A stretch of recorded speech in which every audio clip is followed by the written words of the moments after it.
not just great intangibles, but the ability to make plays come alive, whether he's exiting the pocket or throwing from within the confines of it.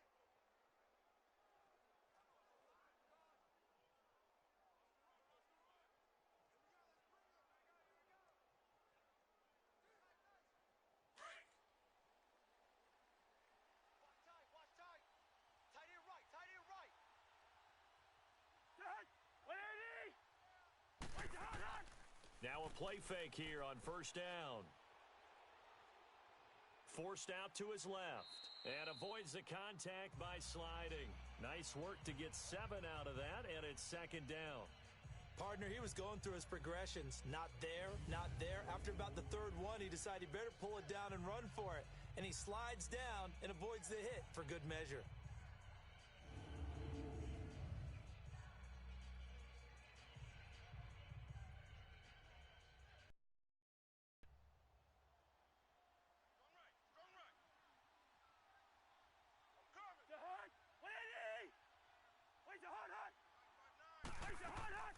The first carry now for Dalvin Cook. And he'll be limited to a short gain up to about the 34-yard line. Let's take a look here at the offense for Minnesota. Kyle Rudolph had his second Pro Bowl appearance last year when he had 8 touchdowns, just 1 off of his career high. One of the most likable, upbeat players in the league, continues to improve as a blocker, is one of the best pass-catching tight ends in the league. One of the guys that the Vikings like to build around for the future.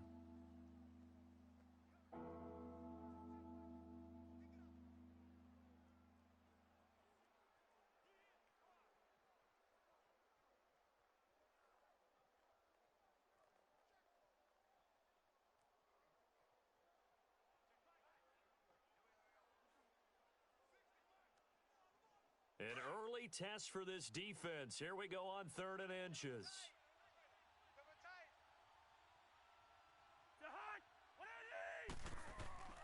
They'll run it. Here's Cook. And he will lose yardage here to the 31-yard line. And a loss of 3 to bring up 4th. I like the strategy.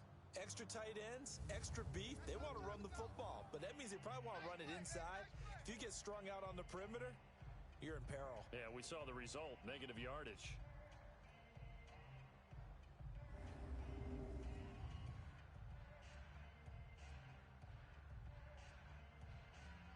So on 4th down, here's Ryan Quigley now to kick this one away.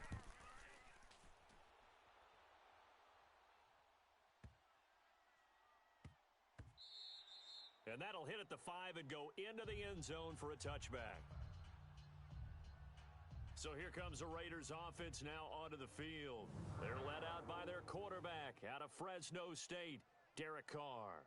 And one of the things that I think that Derek Carr has really improved in doing since college, his ability to stay in the pocket, things swirling around him, find the right guy, and deliver the ball with accuracy.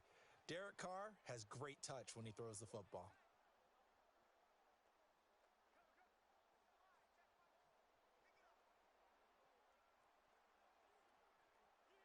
Carr and the Raiders come up 1st and 10 at their own 20-yard line.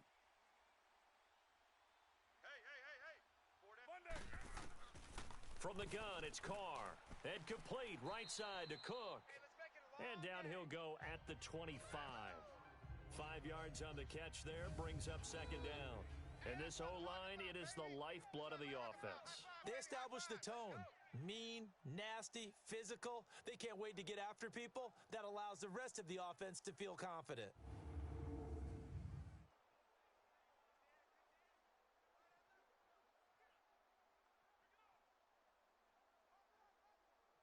Here's a 2nd and 5 now from the 25. Watch tight. Tight ends right. Watch tight. Tight ends right. Now, we're waiting. A first carry now for Marshawn Lynch. And he'll get it up near the 35, right at the 34 here. 9 yards on the pickup there, and it keeps the drive alive. And there we see an early burst that makes him one of the leading rushers in the league. Well, I want you to know I listened listened to you yesterday when we were watching film. You said write down the word vision for him. It was on display there, wasn't it? It certainly was, because he allows the blocks to set up in front of him. And if that continues, it could be a long afternoon for those guys trying to play some defense. So after the run by Lynch, here's another 1st and 10. Down. 180. They go play action here on 1st down. And they will not get the connection there. It's incomplete. And the big meat on the D-line, we'll see how they do today. And I'd hate to be an offensive lineman having to deal with these guys. They come in hungry, mean, and confident. They think that no one can block them.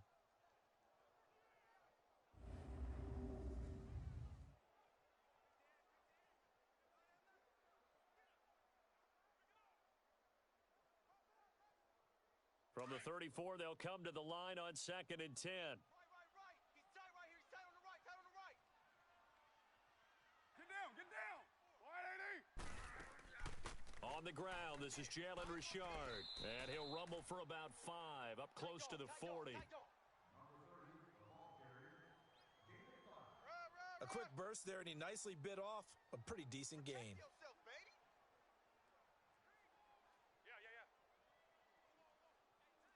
And on 3rd down, a nickel formation here defensively. Hey, 4 down. Monday, down. Shotgun now for Carr. And that is incomplete. I think we'll see more of them trying to get him the football out of the backfield. They love what he can do in open space, and they believe that he creates mismatches they can exploit. So on 4th down, here's Johnny Townsend to punt it. Marcus Sherrill's back deep for Minnesota.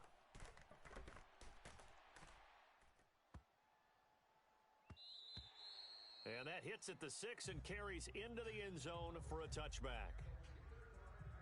Now the Minnesota offense set to take over again. The crowd may be losing just a little bit of the edge after back-to-back punts. They want some big plays. They want to see some offense. They want to see somebody break away, whether it's through the air or on the ground. Now it'll be interesting to see where the patience is on both sides. Each head coach, can you hang in there and not try and force something that could put your team in some jeopardy? Cousins and the Vikings with a 1st and 10 at the 20. Watch left. He's tight right there.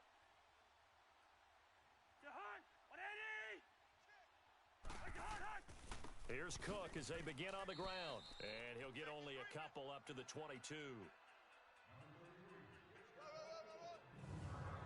And this defensive line will be looking to control the point of attack. And that's what they've done throughout this season. This is a terrific unit. They play together very, very well, and they don't permit big plays to happen.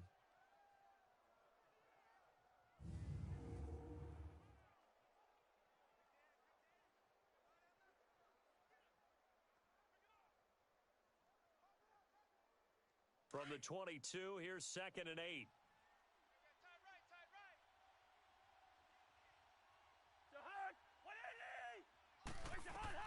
Cousins now on 2nd down.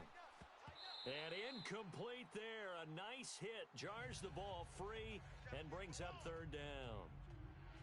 You get a tight end like this, and you know he's used to dishing out punishment, but here, he's the one that has to absorb the contact, and as a result, unable to hold on to the football.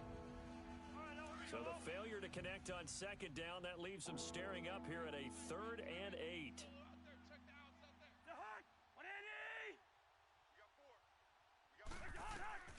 From the gun, here's Cousins. And he finds Cook. And down he goes, but he takes it up to the 40. 18 yards there and a 1st down. Everyone's got to be able to catch the football. Doesn't matter what position you play, but if you're on offense, be aware, a ball may come your way.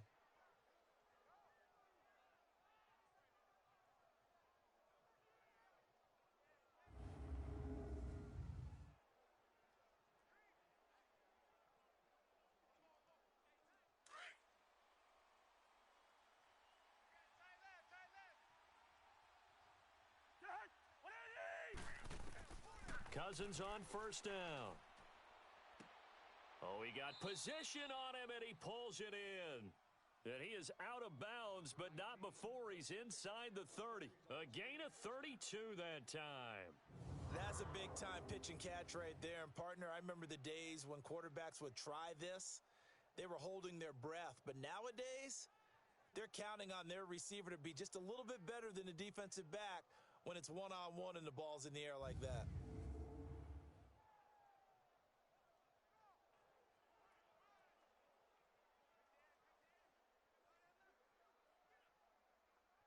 So now then, the big play has him all the way inside the 30 now, 1st and 10.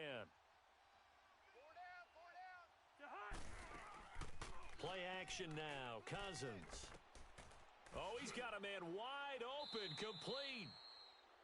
And they will eventually get him down, but he's inside the 5 all the way to the 3. A really nice gain of 25 yards.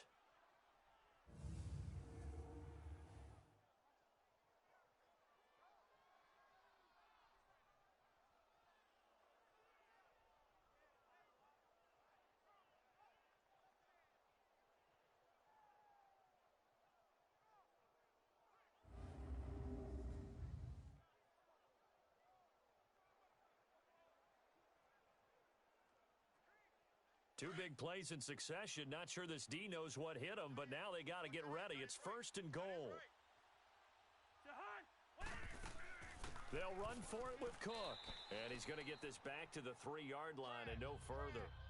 They'll say no gain on the play, and it'll be 2nd and goal.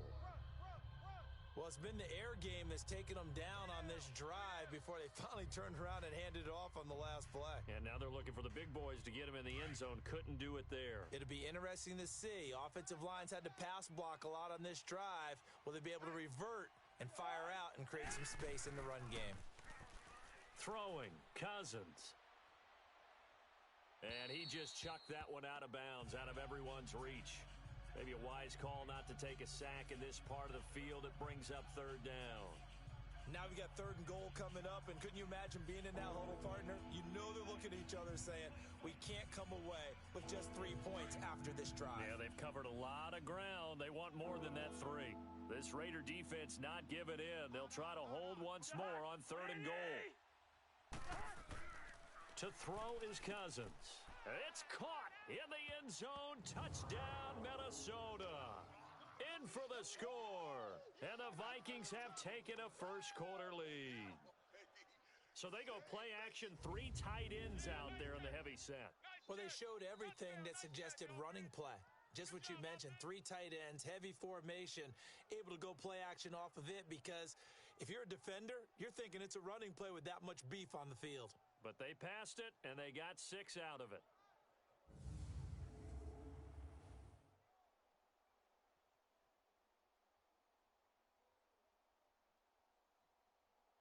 Kai Forbath on for the extra point.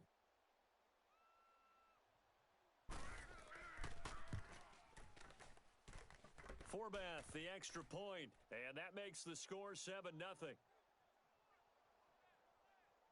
So an 8-play drive covering 80 yards, and it all culminates in a touchdown for Minnesota.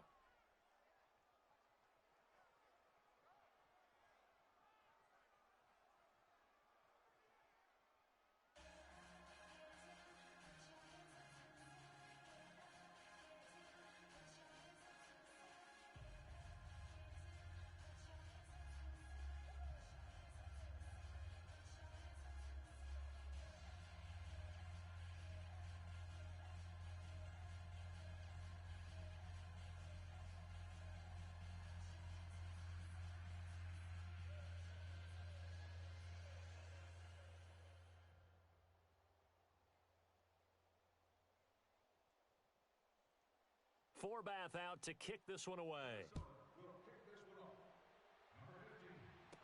Here comes Ryan Switzer to return it. And a good return. He's across the 35-yard line, right around the 36.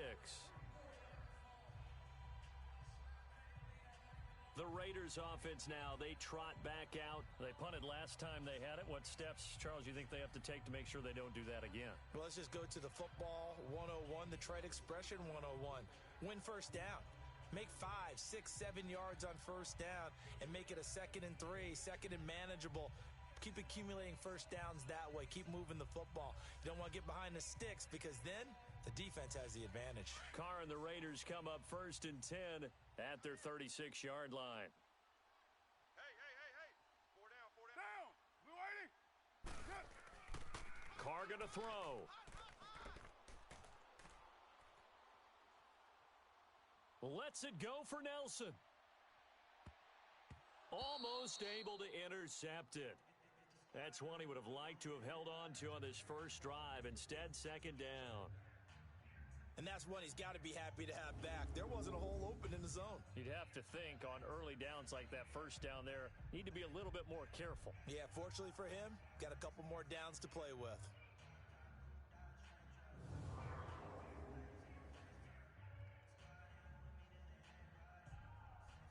They'll try again from the 36 on 2nd and 10. Tight end's right. Watch tight end. 4 down. Monday, down. Carr will try it again on 2nd down. Oh, a battle for it here, and this will be caught. Nelson's first catch. Good for a first down.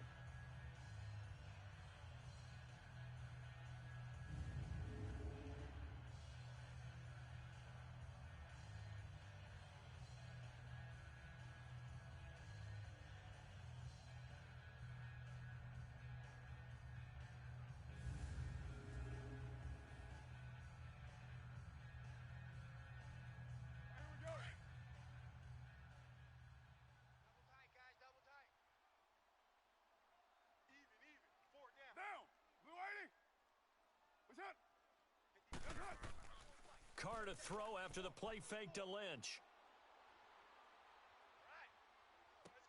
He'll check this down to Lynch, complete. And he'll get it inside the 40 to the 39. It's a gain of 6 on the play, and it'll bring up a 2nd down. So many times you hear today's NFL described as a space game. Get your best players into space with the football in their hands.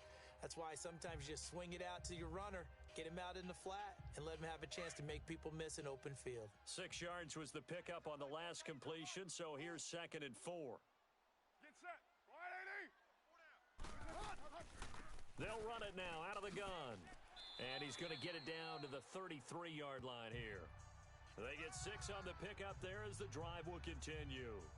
All right, Brand, I know we're in the early going here, but those kind of runs, they're going to open up a world of opportunities for this offense going forward.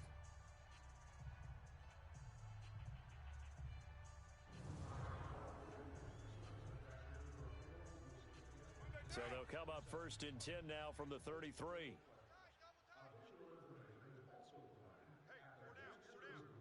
Get down. Blue 80.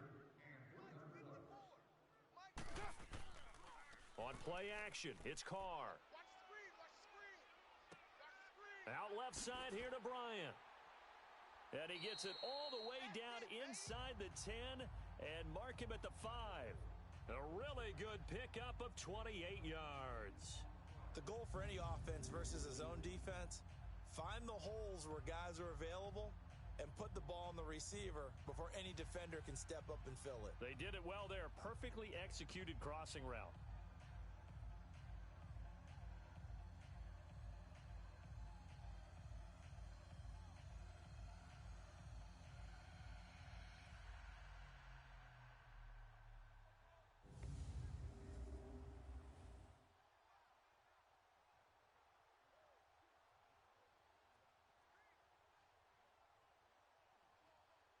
The Raiders into the red zone for the first time. They've got it 1st and goal at the 6.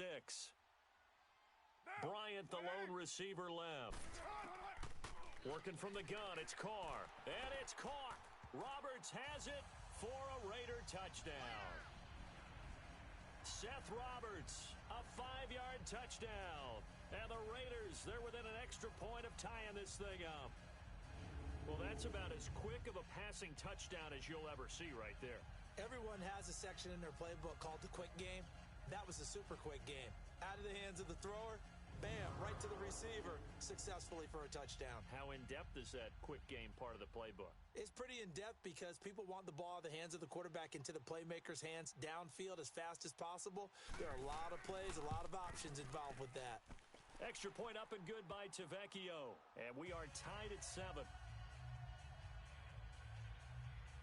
That time a 6-play drive. And it winds up in 6 points for the Raiders.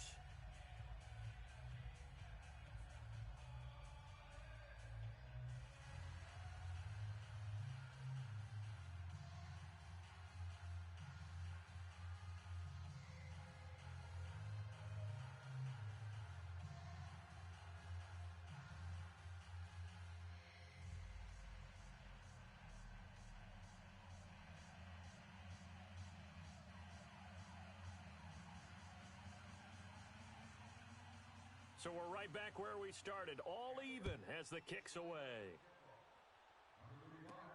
This is fielded at the goal line. And he'll take this one near the 25, call it the 26-yard line. Now the Vikings offense gets set to take over here. And they're hoping to redo their efforts in the last drive when they got into the end zone. And just think of what it's like now on the sideline, because when you score a touchdown, you have to go over and look at the tablet and see what you did on the last drive. When you scored points, it's a whole lot better view than when you're trying to figure out how to fix things there.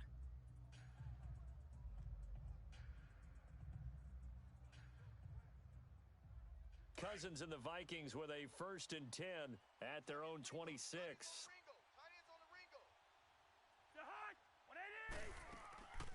Off the play fake, Cousins. And incomplete. I hope I don't sound too rah-rah on that one, but that's the exact right throw. Either your receiver gets it or no one gets it. Give him a lot of credit for being really precise with it. Got rid of it. No one got it. Once again, they'll come up on the 26-yard line, 2nd and 10.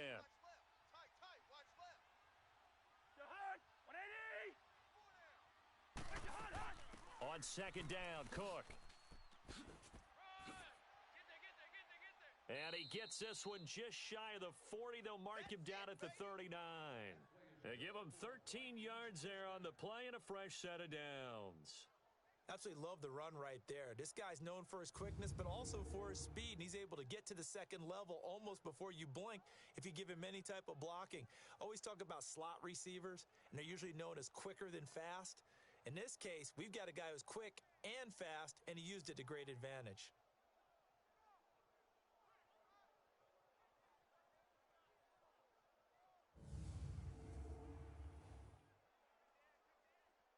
So from the 39 now, they'll come up on a 1st and 10.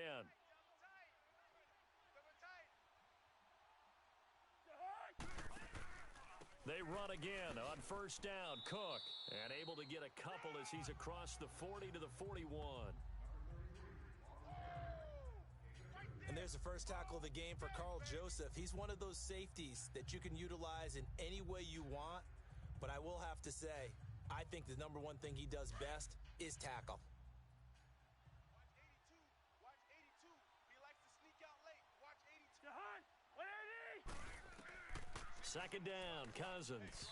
Throwing over the middle, and it's incomplete. He was looking for his tight end there, Kyle Rudolph, and it's 3rd down. I know coaches tell us all the time that having a powerful arm isn't the number one thing they look for in a quarterback. But when you're trying to throw inside routes and you need to put some heat on it, it helps to have the big gun. In this case, just a little bit too much. So the failure to connect on 2nd down, that leaves them staring up here at a 3rd and 8. Play fake. Cousins going deep for Diggs. Into a double team, and it's intercepted. Picked up by Gary and Conley. And his guys are going to get the football at the 28-yard line. Well, I tell you, Brandon, this ball's intercepted, but it is 3rd down. So the silver lining is that since this is so far down the field and there wasn't a big run back associated with it, really this kind of works like a punt. It's not an altogether bad result.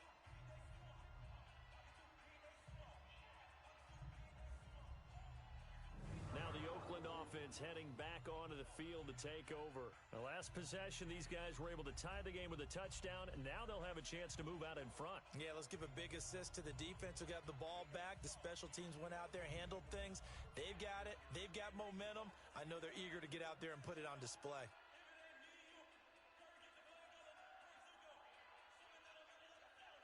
Carr and the Raiders come up 1st and 10 at their own 28-yard line. Tight on the left.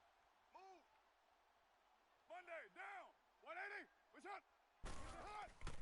They start the drive with Lynch, and he is met at the line of scrimmage, and he goes down right there. Here, baby. Call it no gain on the play, and it'll be 2nd down. I know the scouting report on him is that he doesn't possess the eye discipline to be an elite linebacker, and what that means is his ability to read, react, and make a play. But on that one, he looked like one of those guys. Tight end. Hey. Down. Blue 80. Now Carr throwing on 2nd down. And the hit jarred it loose.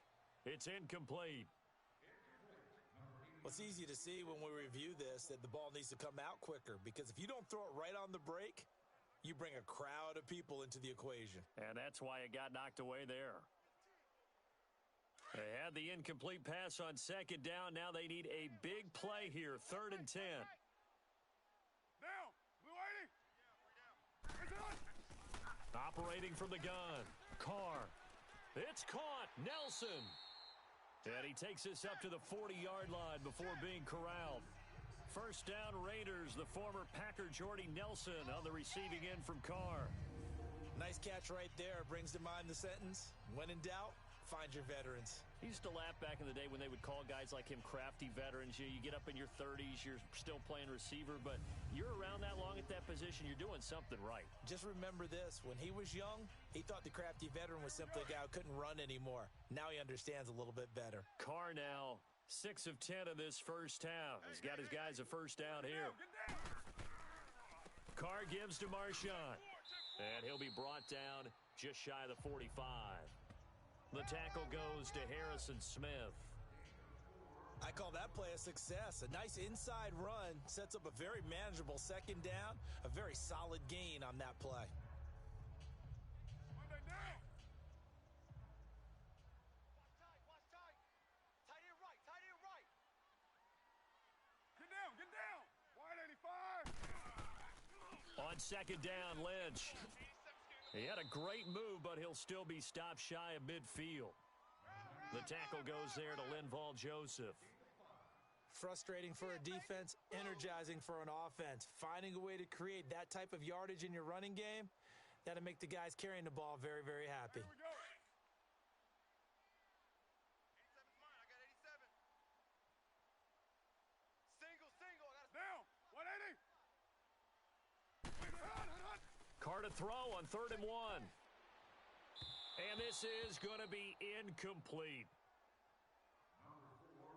You absolutely have to have this early on, right? 3rd and short, they elect to throw for it, and that's normal NFL football. They're going to throw on 3rd and short, but you've got to hit it, don't you? Yeah, in the first quarter, like you said, to set the tone, can't connect there. Here now, Johnny Townsend, as he'll kick it away for the 2nd time.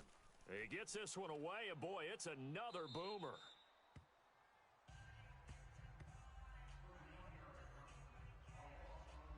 The Vikings now heading onto the field. And following the interception, just any interception, are you a little bit more cautious when you start that next drive, or no, you just throw that out the window? I think you are. I don't think that there's any way you can run back out there and go, totally didn't affect me. Let's just go ahead and be loose with the football again. You're going to take care of it, but you have to be careful about being too cautious, because now you can't run any offense at all. Still want to attack. We'll see how they attack them here. Cousins and the Vikings with a 1st and 10 at their own 20-yard line. Trying to shake off the interception from the last drive. He'll look to throw. And he'll be brought down right at the 30 here. 10 yards on the pickup there, and it'll be 2nd down. Seeing that play and understanding just how tough it is to cover tight ends, especially the ones running around the NFL nowadays, makes me glad I didn't make it in that league. I would have had a really difficult time. But now you get to sit up here with me. Yeah, and that's fun, isn't it? And what a really nice gain right there on 1st down for them. Brings up a nice 2nd down for them. even. 4 down. A give. This is Cook. And he is met quickly in the backfield. Down he goes, folded like a lawn chair. It's a loss of 2, now 3rd down. We all have habits. We can be somewhat predictable, and you know me pretty well on 2nd down and short. What I like to say. Play action. Yeah, without a doubt. I thought that was a great spot to call it. Instead, didn't go their way, did it? Defense sold out for the run. Worked out well. The Vikings on 3rd down. They've hit 2 for 4 thus far. This time they face a 3rd and 2.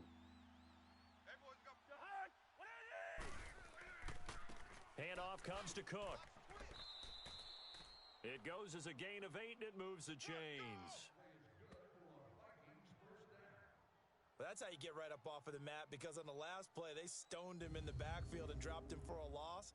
But he's the type of guy that scared me a little bit because he's not daunted. Just got right back up, showed some confidence, and picked up a 1st down with his very next run.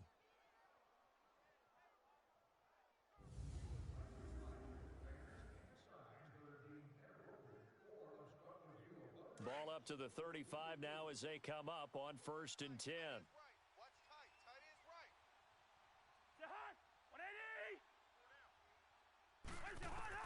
Cousins now to throw on 1st down. Looking middle, and it's incomplete. I know at times people think we use it too often, but you've got to be able to throw guys open. And when you read zone, you've got to stick it in there before your receiver gets to the next guy in the zone. Otherwise, you bring him into the play. And that's precisely what allowed that defense to disrupt the pass.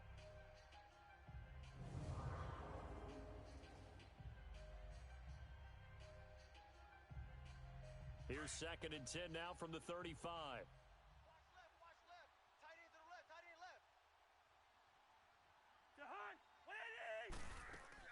They'll run it now out of the gun. Cook stripped. The ball's out. And the Raiders have recovered.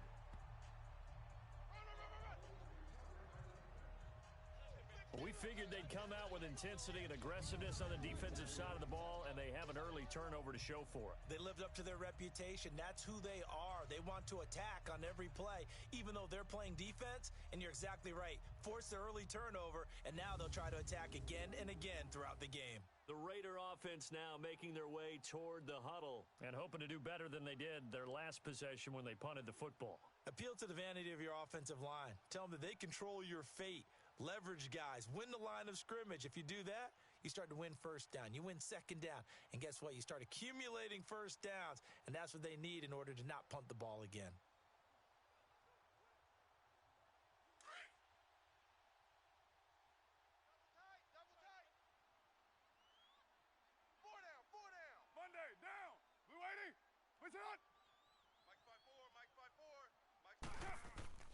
First down, the run with Lynch. And he's going to be met at the line of scrimmage and taken down. Officially no gain on the play, and it's 2nd down. And he got off the end there very quickly to make that play. Yeah, it was almost like the bullet train, wasn't it? I mean, just zoom. Quick, quick, quick. And what a terrific play, holding them to no gain. Hey, we got tight left, tight ends left. You got 4. Get set. Blue 80. On the handoff, Lynch. And he'll be brought down at about the 42. Only a yard on the pickup there, so it leaves them needing a conversion here on 3rd and a tough 9. And the big fella stuffed that one up in a big way. I think doubling him has to be a priority because you can't move up to the next level if you don't take care of him first. The Raiders on 3rd down. Just 1 for 3 thus far. This is 3rd and 9. Get set. 180. 4 down. Check. 4 down. What's up? Blue 80. What's up? Throwing now is Carr.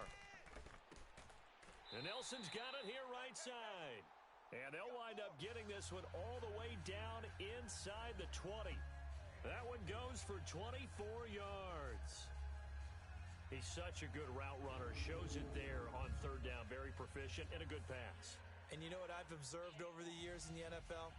The better a route runner you are, the more confidence your guy's going to have in you to go to you in important times because he can trust you being in the right spot, and they connected there and picked up a 1st down.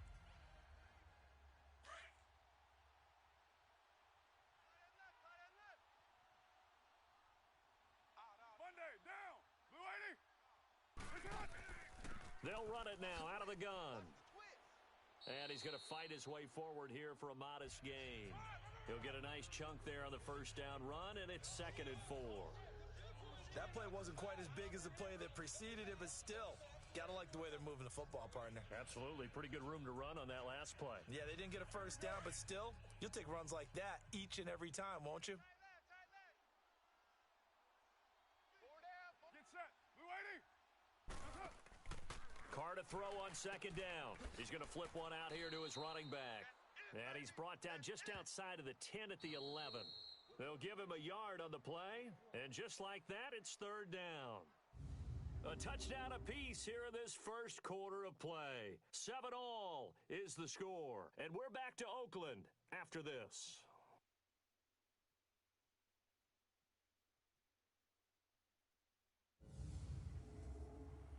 The NFL on EA Sports is fueled by Gatorade, the sports fuel company. Ready to go now in the second quarter. Brandon Gaudin, Charles Davis. It's the Raiders in possession of the football. And they're driving, but they come up on a 3rd and short here.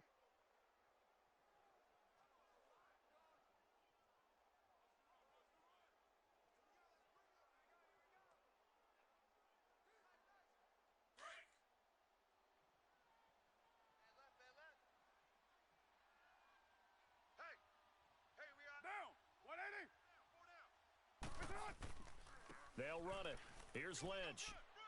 And he is in. Touchdown, Raiders. Marshawn Lynch taking it in from 11 yards out. And the Raiders are able to cash in for 6. And they're able to run it in. It started with a battle in the trenches. They won there, and they got in for 6 points. And that's going to be a tough one for the defense to deal with. They've got to go to the bench now and figure out how are we going to slow down this running game, because on that particular play, they had no answer. Tavecchio to add the PAT.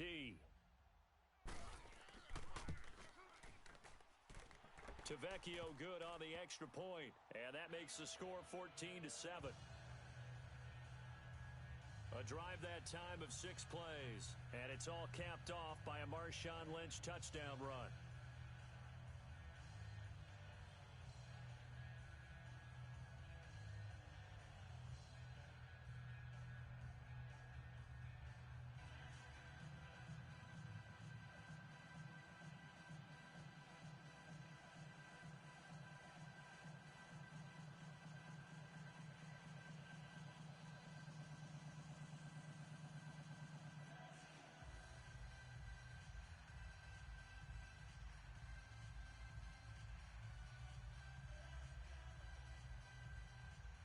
Tavecchio now to kick this one away. This will be taken in at the 1. And he'll be brought down at the 23, make it the 24-yard line. The Vikings offense now, they get ready to head back on the field. And last time, not only the turnover, but that turned into 6 points. They got to make up for that here.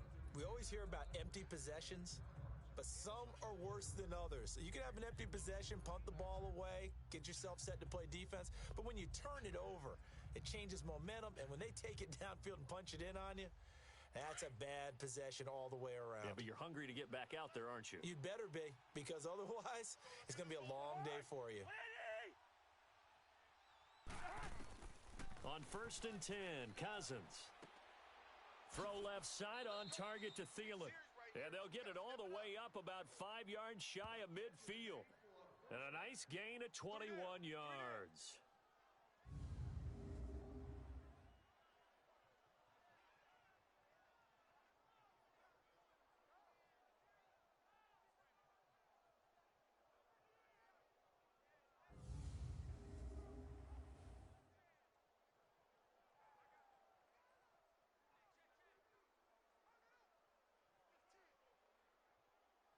The big play to start him out has him at the 45 already.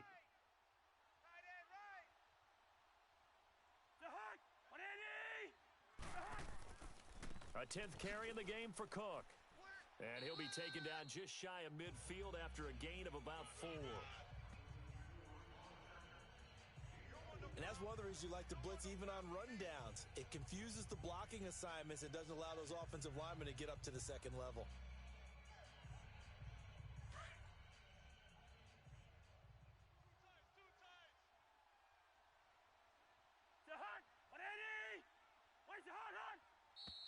Now we've got movement up front, and I think this is going to be on Minnesota. False start, offense. That's going to set him back 5 yards. Still second down.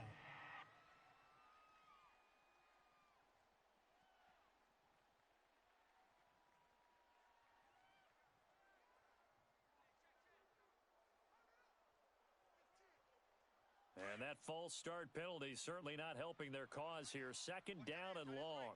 Tight end's right.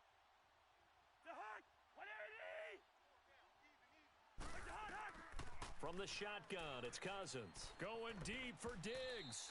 And they went for a big play through the air on second down. Couldn't connect. Now it's third. One of the toughest things about playing defensive back is pattern reading, trying to figure out what they're doing. And on that one, they had to fly, just sending a guy downfield with the in route accompanying it, what people call a dagger route, trying to hit the guy underneath after the clear out. In this case, though, they're not able to get it done. Yeah, they said forget the underneath route. They went for the guy on the fly, but as you said, incomplete. And Rudolph has it left side. And he'll get it into enemy territory just across midfield at the 49. They get 7 there, but it brings up 4th. He wasn't the primary target, but I think it was almost like a check down situation, wasn't it? Yeah, hoping he can break some tackles, the big tight end, but he couldn't do it. Yeah, get it to that big frame and hope he can scatter some bodies, unable to get it done. Here's Ryan Quigley now, as he'll punt it away for the second time. And not what he was hoping for there, as this will hit in the end zone for a touchback. Derek Carr getting set and ready to go again on offense here. He's played a pretty clean first half, a touchdown, no interceptions. Frankly, that's what they expect out of him. They want to see the ball thrown and thrown well, and he's able to do that and put it in the end zone. They'd love to see more of that before this game finishes, but right now, he's got his team in a good spot. A good spot, maybe looking for touchdown pass number 2 here in the second quarter. Carr and the Raiders come up 1st and 10 at the 20.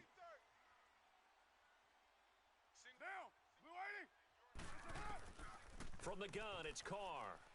And his throw's going to be incomplete. I know our vantage point might be a little bit better way up here, but that looked like an ill-advised throw to me. I didn't see anything open, and this play just didn't look right from the beginning. It did not. I thought he might get outside and just chuck it away. Dangerous pass, incomplete. After the incompletion, here's 2nd and 10 from the 20. Hey, 4 down, 4 down. Monday, down. Handoff comes to Lynch. And he'll get this up to the 30-yard line. A pickup of 10, and it's enough for an Oakland first down. And that run was what a lot of people call an explosive run. Gave them good yardage, solid yardage. They feel good about the whole thing, and they did it behind a 2 tight end set. It's always interesting to watch what offenses want to do with the 2 tight ends. Sometimes they line them up together for a power set. Sometimes they put one on each side of the line of scrimmage to balance things out. No matter what, though, when you see 2 tight ends on the field, your first thought is to think run. In this case, the offense was able to run successfully. So 1st and 10 now from the 30. Got tight left. Watch tight end. Watch tight end. Key him. Key the tight end. Get down, get down. 180. On 1st and 10, here's Carr. And his throw's going to be incomplete. The veteran Terrence Newman on the coverage. It's always a battle. Who's going to win on first down, the offense or the defense? Let's face it, if you've got the ball, 4 yards or more on first down is what you're aiming for. They tried to throw for it there. Nice effort to knock that one away and bring up second down.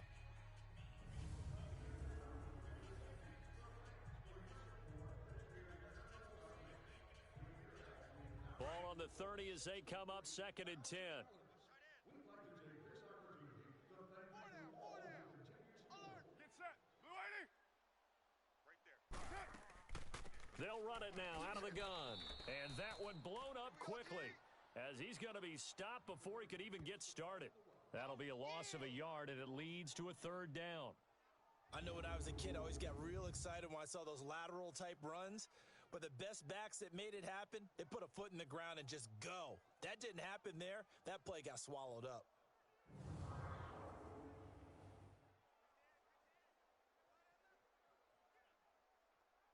The Raiders on third down. They've converted 3 out of 5 thus far. This is 3rd and 11. Down! 180! Shotgun now for Carr. He's going to let this one go deep. And a shot taken on third down, unsuccessful. 4th down now. Fans do love the long ball, don't they? And he already found his guy once. Tried to give him another chance there, didn't he? Yeah, he did. Couldn't connect, but as you alluded to, he does have that touchdown from earlier, trying to keep him in the rhythm. Here now, Johnny Townsend, as he's on to punt for Oakland. He's been a busy man here in this first half as he gets it away. Sherrills to return it. A big kick that time, 52 yards. And the Vikings will take over here 1st and 10. Here comes Kirk Cousins now to lead his offense back out there. He's had a solid start to this game, but bottom line is they're losing, so he doesn't care about his stats. He just wants to right the ship on the scoreboard. He wants to actually increase his stats because he feels like if he does, that means things will get better for his team, maybe get them back into the ball game or into the lead. In these situations, I remember playing with a quarterback once where he actually ran out onto the field first ahead of everyone else just to say, guys, let's go. Try and create that energy, create that spark. Well, so far he has 1 touchdown, 1 interception. He'll be looking for that 2nd touchdown now. False start, offense. And maybe they were coming with a blitz that time and it caused a jump. I think if we saw it, you know that they saw it. Might have been a little discussion down there. Bad guys coming. Pick them up. Pick them up. And someone jumped.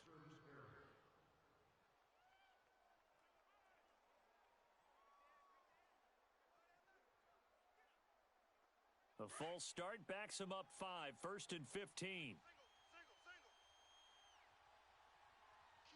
Key eight. To high! 180! They go play action here on 1st down. And Diggs has it. So a nice job to break the 1 tackle, but not much daylight after that as he's brought down. 5 yards on the catch there, brings up 2nd down. Brandon, perfect defense in this situation would have meant that there was an incompletion. They would have picked it off. Okay, so they gave up the completion. But I really enjoyed watching how the defense stayed in sync, stayed in great communication. And as he dragged across each zone, you see him pointing, communicating. There he is, and they passed him off to each defender. Ended up making a nice play, even though it was complete. Cousins now. And Rudolph has it, the tight end. And he'll get it up near the 35, right at the 34 here. 8 yards on the completion, but now they face 3rd down. They really love to get him into one-on-one opportunities, and this is one way. Work him out of the slot and create a mismatch. Who's going to cover him? Corner, safety, linebacker? He's got a way to beat all of those positions. The Vikings on 3rd down. They've hit it 50%, 3 of 6 to this point. Here it's 3rd and 2. Working out of the gun, Cousins. And that is incomplete. Sharice Wright could do no wrong there, able to get a hand in and knock it away. Certainly looked like they were getting ready to convert there on 3rd down, but what an effort to get his hand on that one, knock it away, and brings up a 4th down decision.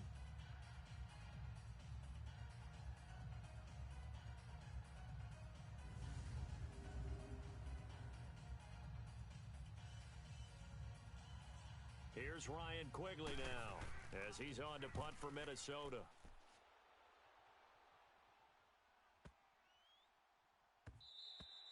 And he couldn't get it to check up. That kicks all the way into the end zone for a touchback.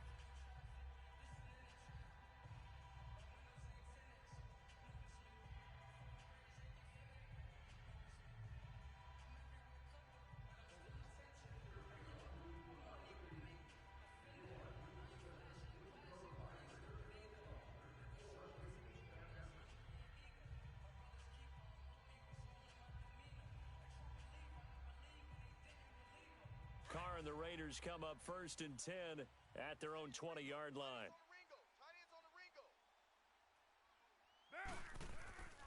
They'll start on the ground with Lynch. He'll get about 3 as he's taken down at the 23.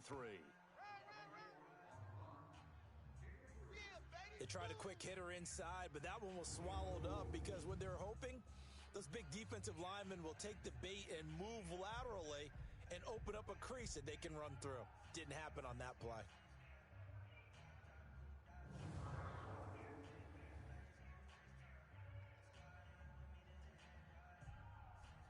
Now 2nd and 7 from the 23. Double tight, double tight.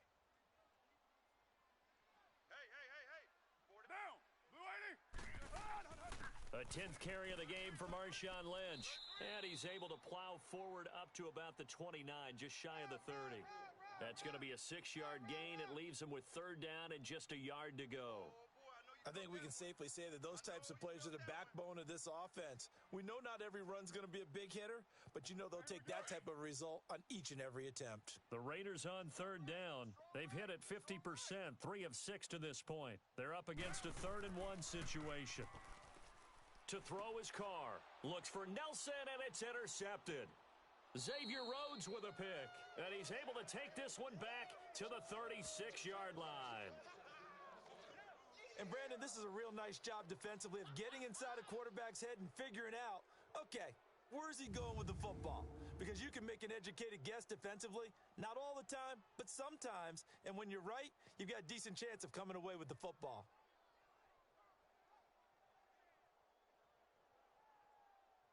Kirk Cousins now gearing up to lead this offense back out there. You know, normally he's probably pretty happy with his performance at this point. He's played pretty well. Bottom line, they're down on the scoreboard, so I'm guessing he's not that happy. No, the fantasy owners who have him for this week, oh, they're happy with what's going on. But for him leading a team, trying to win a ball game, I agree with you. Not happy at all. Trying to figure out how to up his game and inspire his teammates to do the same. That's a true leader. So from the 36 now, 1st and 10.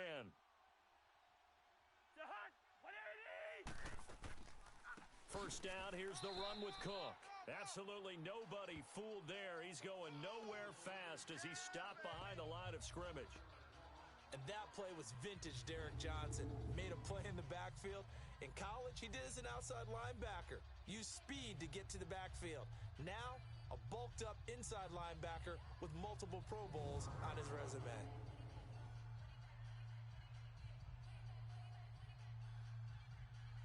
A 3-yard loss to start the drive. They'll look to make that up and then some on 2nd and 13.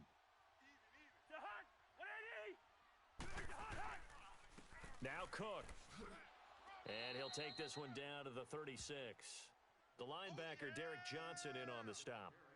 I do know from experience that when you slow down someone's running game, you're now doing the dictating on defense. And guess what? Now you're getting ready to tee off on their quarterback because they have to throw it all the time. But you still have to be alert for the draws and other plays of that nature to make sure you don't get hurt.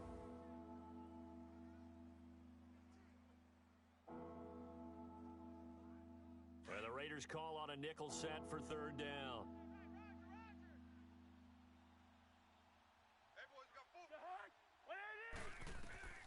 From the gun, here's Cousins. Finding his safety valve here. That's complete.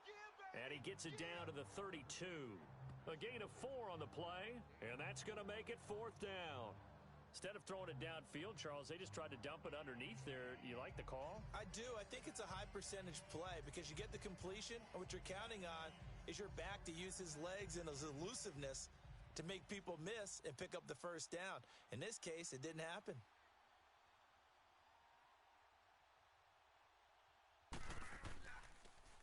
Oh, they get to the football. It's blocked. It's picked up. A live ball here, remember. Partner, I think they saw something there. I mean, they came from the right side deliberately, and you know there's always a designated guy who goes and blocks it, but it's the rest of his teammates that get him free.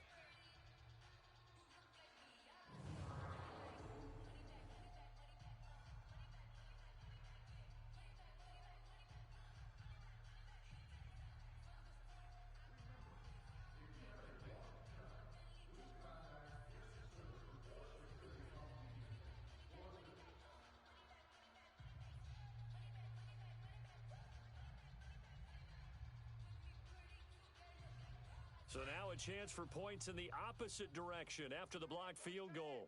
Tight right, tight right. Down. You wide 80. They'll run it now out of the gun. And he will be brought down at about the 43 that time. Give him 3 on first down. It'll set up a 2nd and 7. When we see those runs to the perimeter, when we see those runs to the edge, we think about big breakers, don't we? In this case, it was a modest gain, but it does open up possibilities here on 2nd down.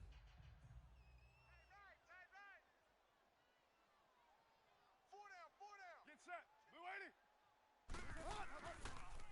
Back to the ground, this time Lynch. And able to break 1 tackle, but then quickly brought down. Making the stop there, Daniil Hunter. Partner, we know today's NFL is really built around the guy throwing the football. But these short runs, they still pay dividends because they can take their toll on a defense, and they can add up as the game goes along. You control the clock, you control the ball, and that way you often control the game. Get down. Get down. Blue 80. Carr going to try and throw on 3rd down. And this is going to be incomplete. Not only was the call spot on, how about the execution of that defense right there? Zone was absolutely locked up tight. He was trying to force it in there on 3rd down. But if there's a time to force it, he felt like he needed to make a play, right? Yeah, exactly right. 3rd down, you got to try and find something. There's nothing available there for him. He's averaging just under 50 yards a punt as he gets this away.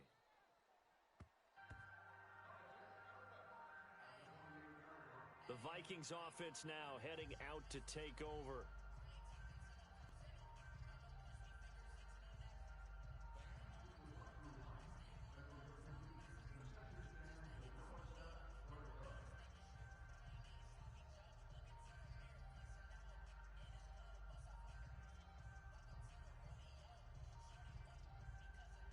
Cousins and the Vikings with a 1st and 10 at their own 28-yard line.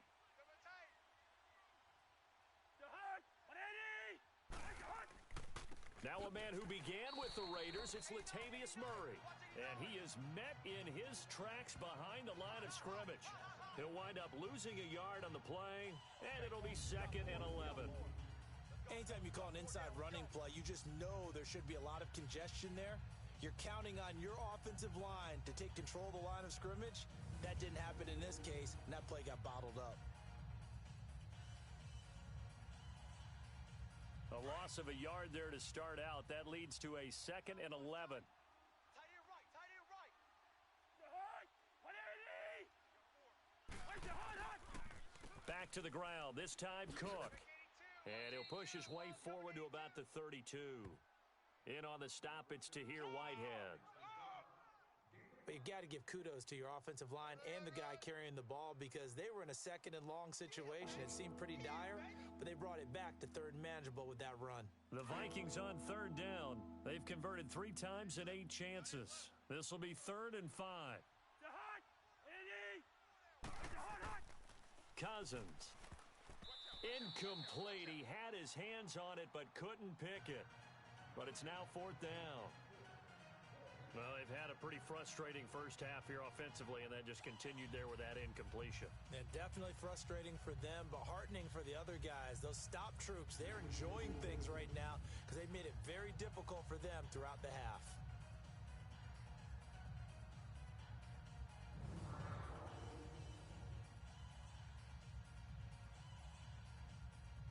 Here's Ryan Quigley now. He's been terrific so far.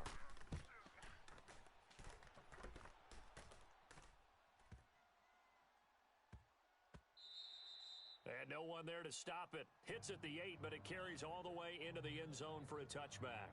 Derek Carr getting ready to go again on offense. He's got the lead here in the 2nd quarter. He's thrown the touchdown, but also an interception. As a quarterback, does that interception, even though you're playing well, your team's got the lead, does that always stick in the back of your mind a little bit? For the best ones, it just upsets them that they did that because they don't think there should be any blemishes on their record. They think that they're way better than that. So your confidence gets tested a little bit. Being able to go back out there, maybe throw another touchdown, that'll tamp that down in a big way. Yeah, because he's looked pretty good to this point. Here's a give to Lynch. And he'll be corralled right around the 34. First down yardage on the first play of the drive, 14 yards. Now, this is an example of breaking down a defense because on a lot of these runs, he's getting past the point of attack, and guess what he's doing? forcing the secondary guys to have to make a lot of tackles.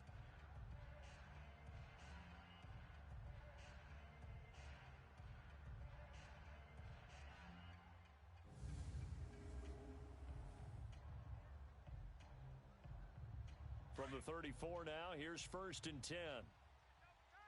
Double tight. Hey, Get down. Wide 80. They run again on 1st down. Lynch. He'll get about 4 as he's past the 35 to the 38-yard line. right. Get it. Tough running there. That's a hard-earned 4 yards. Yeah, those are the unsung kind of runs. They don't fill up the stat sheet, but they do set you up in good position on 2nd down. Here we go. Tight right. Get set. On the give, this is Lynch.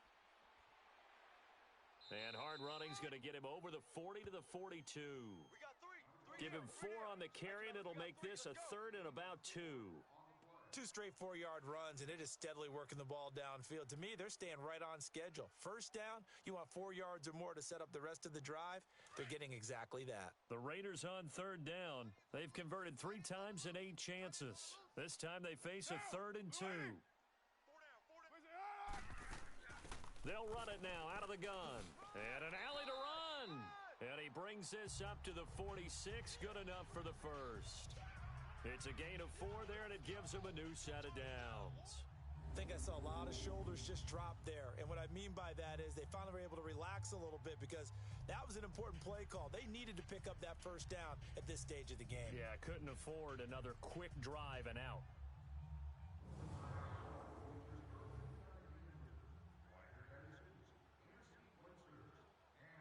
Couple of 1st downs to kick off the drive. Here's 1st and 10 up at the 46. Tight ends right.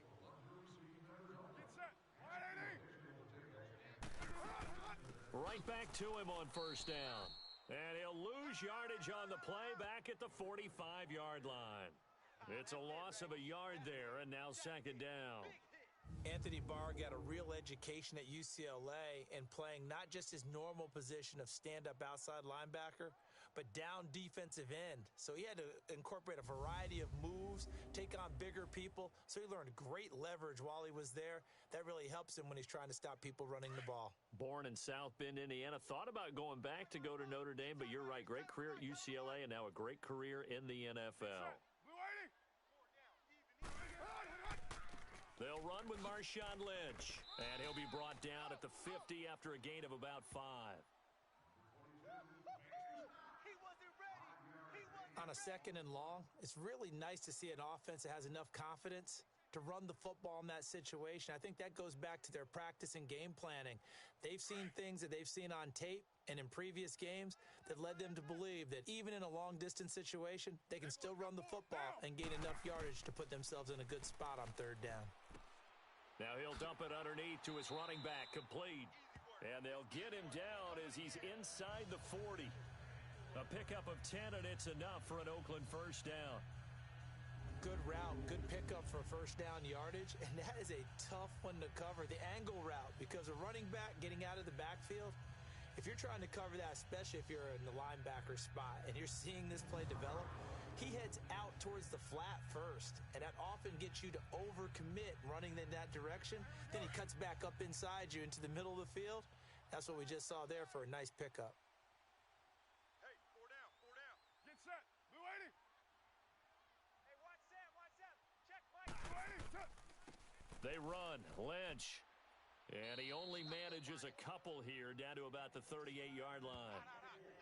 They tried a quick hitter inside, but that one was swallowed up because what they're hoping, those big defensive linemen will take the bait and move laterally and open up a crease that they can run through. Didn't happen on that play. They don't need to run another play here before the 2-minute warning. Let's see if they do it anyway. 4 down. Down. 180. Down set. Blue 80. Set. Now Lynch, and he is going to be stopped cold behind the line of scrimmage. It'll go as a loss of a yard, and it'll set up 3rd down.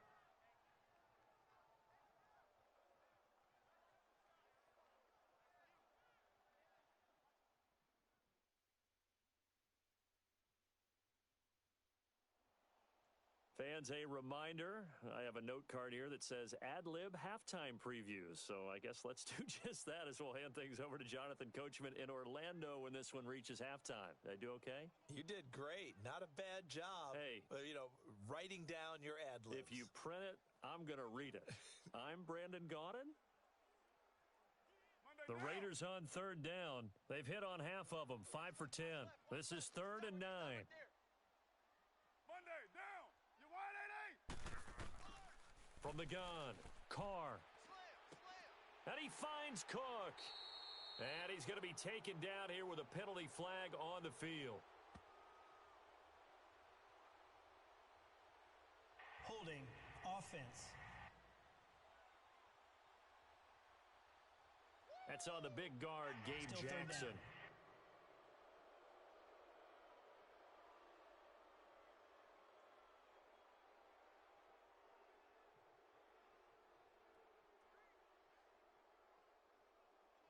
So following the holding call, what can they do here on 3rd and long? We got down. Blue 80. They'll run it now out of the gun. And this time he's able to take it down to the 42. They'll get 6 there on the run, but it brings up 4th down. That's a really good job right there. Just kept stringing that play out, pushing him further and further towards the sideline. Really good fundamentals by that defense. He was trying to put his foot in the ground and turn upfield. He just couldn't. No, they really had a picket fence in front of him. No room to find to get upfield.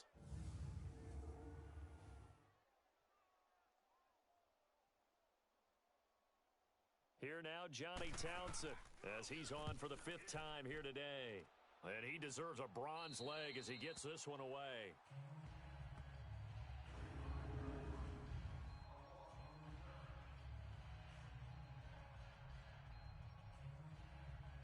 And out now come the Vikings. These guys had to punt their last possession, and that's become too familiar of a refrain. Too many of these drives just wound up going nowhere. But you know how in baseball, when the pitcher gets a base hit and he's on base, they bring his jacket out to him to keep him warm? A lot of times the punter goes to the sideline, puts on sweatpants or a wrap over his leg to keep it warm. He might need a massage from the trainer right now from all the work he's getting.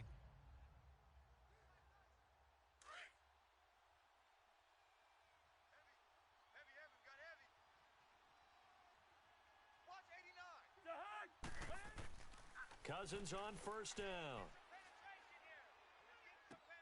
Wide open receiver complete.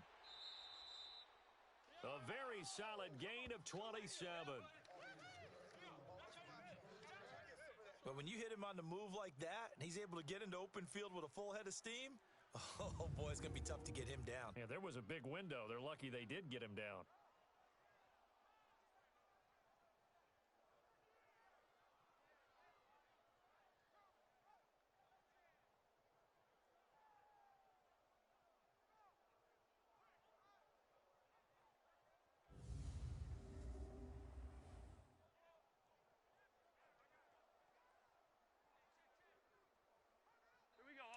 From the 34 now, here's 1st and 10. Tight right. Solo out there. Check the outs out there. 180. They'll run it now out of the gun. Just a yard on the 1st down carry, so it's 2nd and 9. And before this 2nd down play, we'll get a whistle, a signal, and a timeout, as they'll stop it with just over a minute to go before halftime.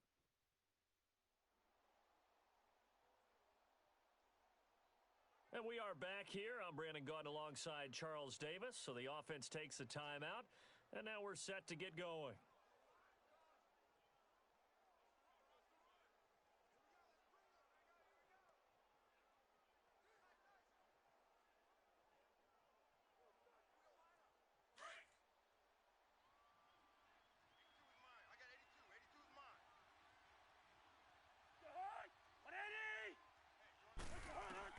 Now a 2nd down throw for Cousins.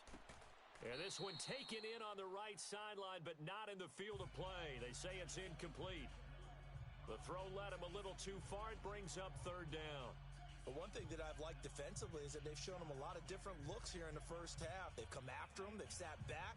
I think that's what you need to do to keep an offense guessing. And they certainly have kept them on their toes. That's why they haven't had much success on the scoreboard.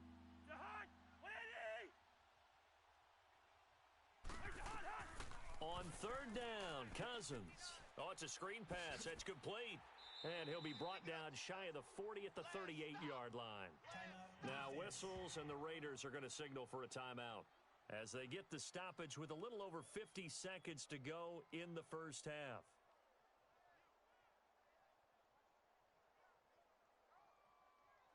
So a defensive timeout, chance to regather, regroup, and get set as we resume action.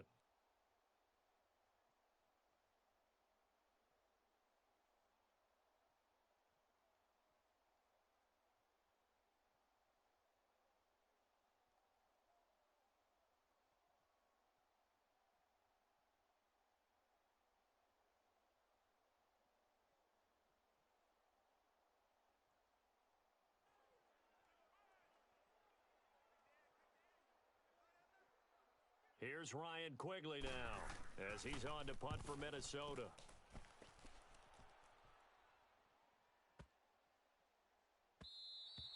And this one hits at the one, continues on into the end zone for a touchback.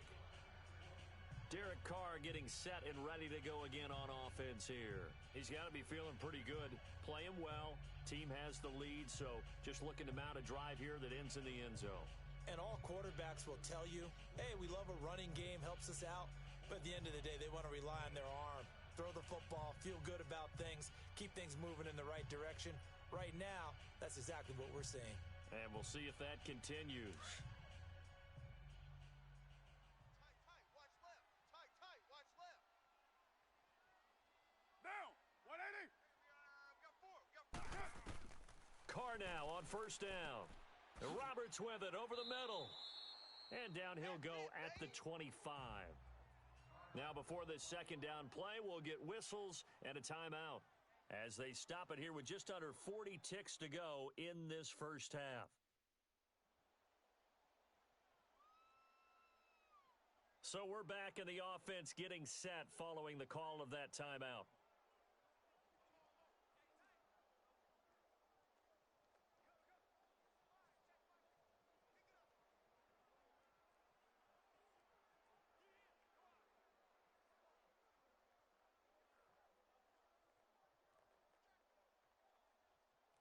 Here's a 2nd and 5 now from the 25. Tight on this side, boys. Tight on the left. Tight on the left.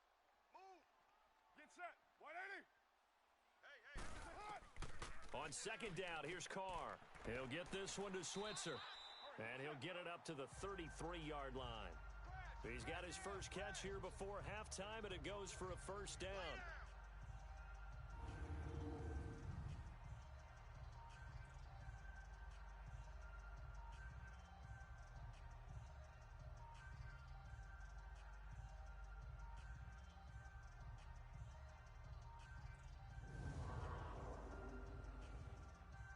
And now before this first down play, we're going to get a timeout here, as the clock will stop with 21 seconds to go here in the first half.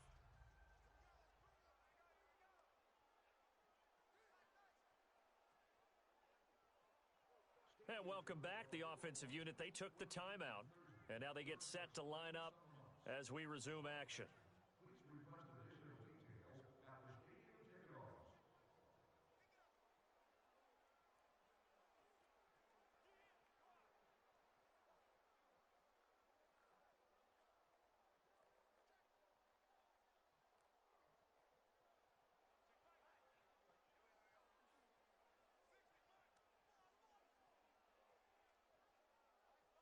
So they'll come up 1st and 10 now from the 33. 4 down. 185. Now a play fake here on first down. And that will be incomplete with a clock showing 18 seconds now to go. He was trying to get it to Seth Roberts. And it's 2nd down. Had an open man that time, but ended up putting a little too much heat on it, don't you think, partner? Absolutely. Just needed a touch more air under it. Instead, he fired an absolute bullet. 2nd and 10 from the 33-yard line. Guys, double tight.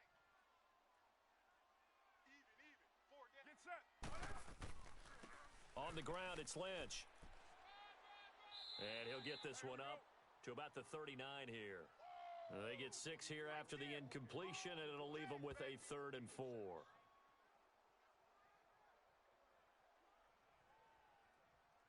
So we've reached halftime here in Oakland with the Raiders on top as we send you cross-country to Orlando. Jonathan Coachman is there and has our EA Sports halftime report.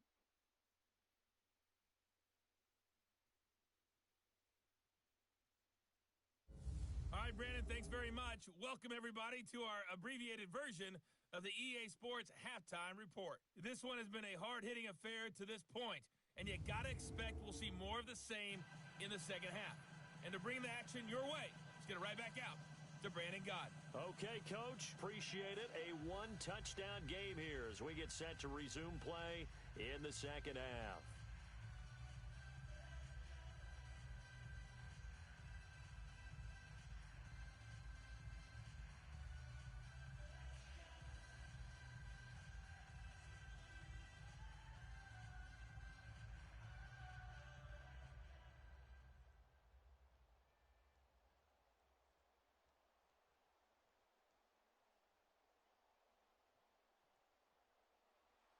The Raiders with the lead already, and they will get the football here as the second half is now underway. That's fielded in the end zone. And no run back here. This will be a touchback, and it comes out to the 25-yard line. Out comes the Raiders offense. They'll go on offense first to start quarter number 3. They have the lead. Now they'll be looking to extend that lead. And this is where I enjoy talking about one of my favorite subjects, tendency breakers, or counters as I also like to call them. You've done things in a certain way in the first half, and they've had the ability to see what you've done. They're going to make their adjustments. So guess what? You adjust yourself and try and stay ahead of the pace because you are looking for some separation in this ball game. The adjustment to the adjustment. Without a doubt. Show them one thing, hit them with something else. Third quarter starts with a run from Lynch. And he's taken down but able to slip across the 35.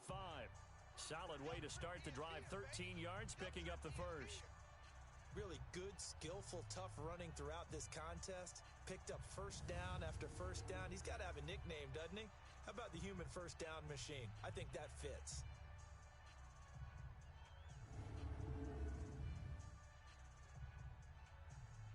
So here's a 1st and 10 at the 38.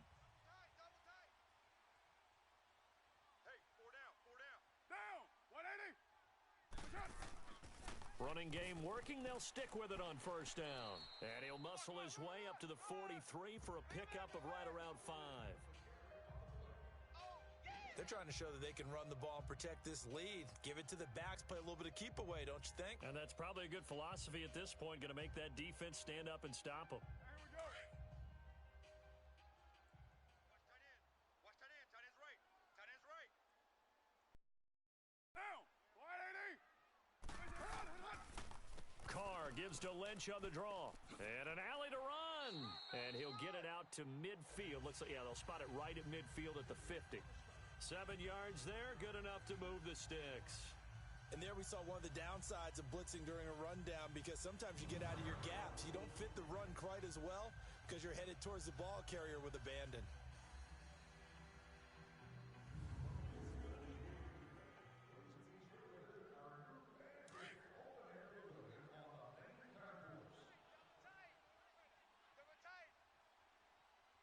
Get set. A carry now for Lynch. And he'll be brought down. Oh, that's a face mask. Certainly looked like it. Indeed, here come the flags. Personal foul, face mask, defense. Well, we looked at each other right away. We knew that flag was coming out. And I always Automatic enjoy the first down. conversation post because officials always tell you, I don't want to throw the flag, but you caused the play. You did it. I had to.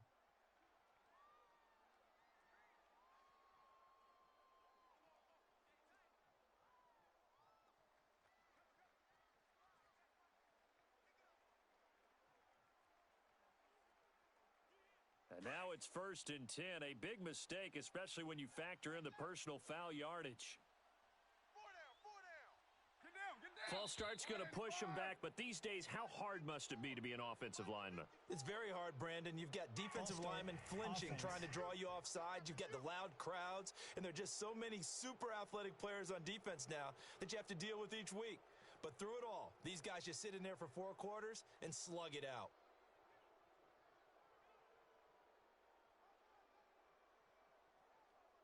A false start backs him up 5, 1st and 15. We got Monday down. Wide 85.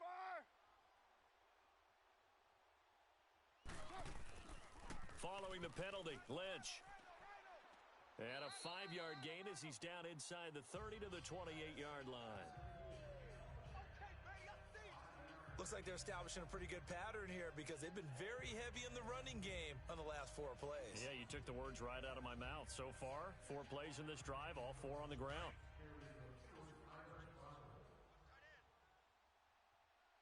Three down. Hey, check. Get set. Blue 80. On 2nd down, Martin. And able to push his way forward here for a good little gain. It'll be a pickup of 5, and that leaves him with 5 more. 3rd and 5 now.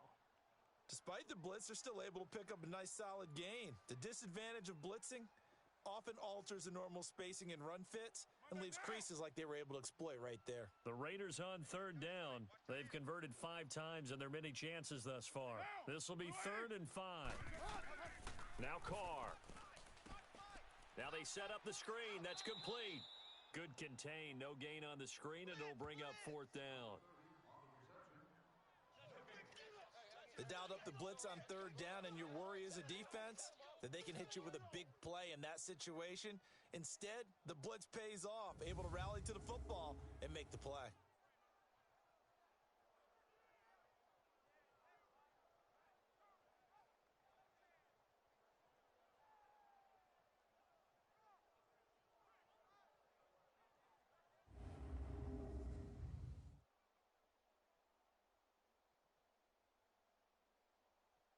Giorgio Tavecchio now for the Raider field goal. This a 40-yard attempt from the left hash.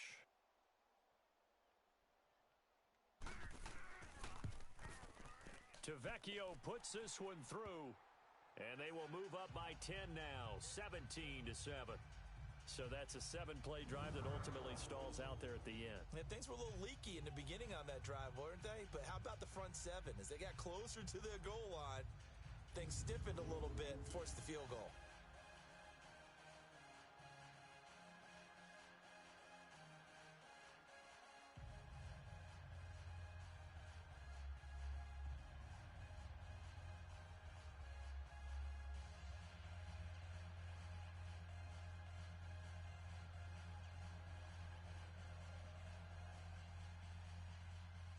After the field goal, here's Tavecchio to kick it away. This fielded a few yards into the end zone. And no run back here. This will be a touchback, and it comes out to the 25-yard line. It's the Vikings' turn on offense. We get ready for their first possession of the second half. They're down in this game. A chance for the offense, though, to put something on the board, get some momentum here in half 2.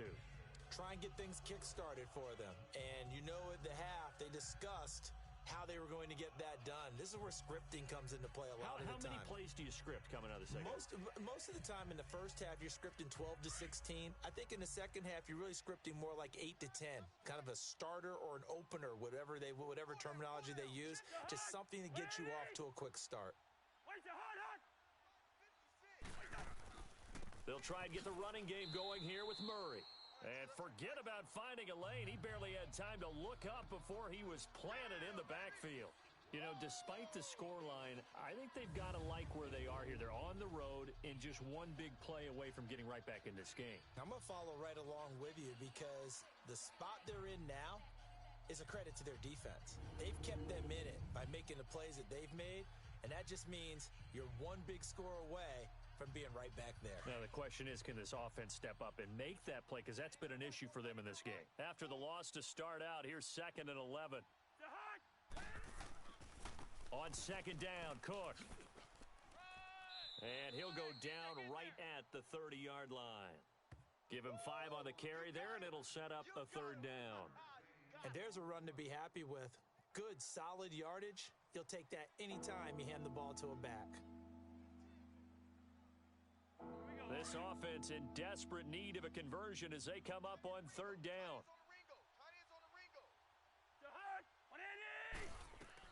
Cousins from the gun on 3rd. Throwing the out route and complete. That's Cook. And 12 yards that time and picking up the 1st. I know most of the time when the ball's in the air, you're thinking wide receiver, tight end, but running backs, they can be a big part of any passing offense nowadays.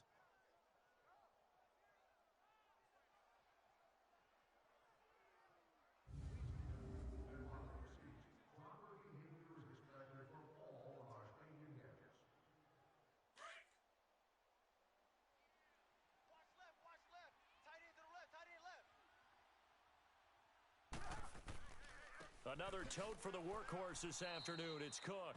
And he'll push his way up to about the 44 here. Marcus Gilchrist there to bring him down. Typically, we think it's the strong safeties that are better tacklers, especially closer to the line of scrimmage amidst traffic. But in this case, how about the free safety coming up and making the big-time play?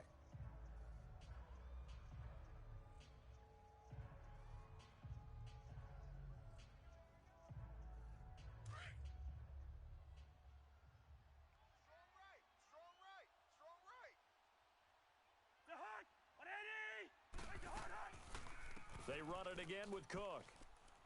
And a good pickup there. He gets about 6 up to midfield. That's it, baby. That's it.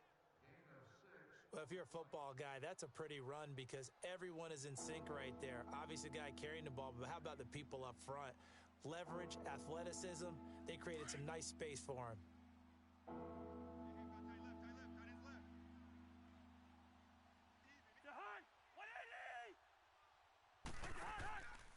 They'll run here. It's Murray. Slipped one tackle, but no more as he's knocked to the deck behind the line of scrimmage. Losing 2 yards that time, and now it's 4th down. But if these guys are going to chop into that deficit, they're going to have to do a much better job in the run game. Caught behind the line of scrimmage, no yardage to be found.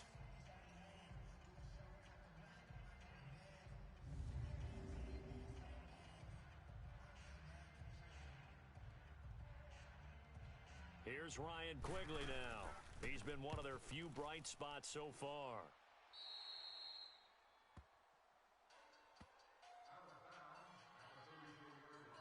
Derek Carr getting ready to go again on offense. He's been a good game manager. They're winning here in the 3rd quarter, but really the ground game is where it's been at for them, hasn't it?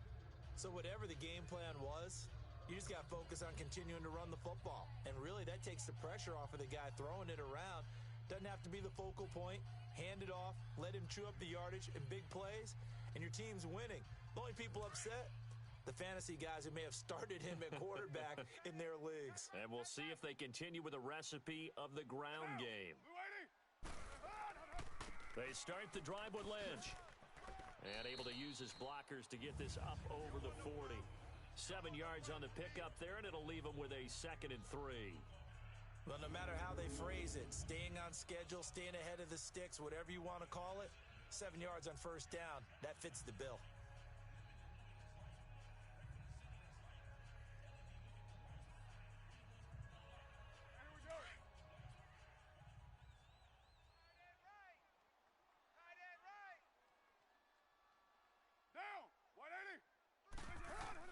Now Carr throwing on 2nd down. And there is Amari Cooper, his first catch. And he'll be taken down, but not before he works it past the 50. Cooper's first catch, and good for a 1st down. It's funny when I go back to our pregame meeting with Amari Cooper, and we mentioned, what if they play man coverage against you? He almost seemed offended by it, didn't he? I'll beat it. That's basically what he said, right? I mean, the best receivers we've ever talked to and covered, when you talk about covering them with one guy, they think that's a personal affront. If they feel like if they can't just beat one defender, then they're not very good.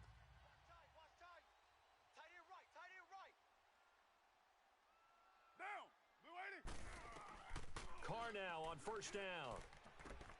This one caught left side by Cooper. And he gets this inside the 35-yard line. Back back-to-back nice gains. That one for 14 yards and another first.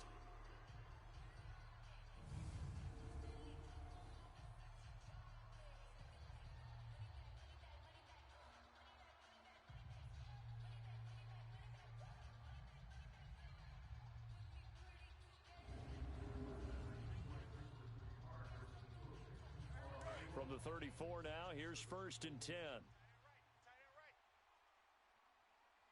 4 down, 4 down. Get down. Blue 80. Carr gives to Marshawn.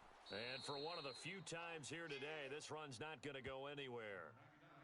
Give the tackle there to Daniil Hunter. Well, he was stopped on that play, but he's had plenty of carries all afternoon. Every now and then the defense is going to win one, but I don't think they'll shy away from handing it to him the rest of the game.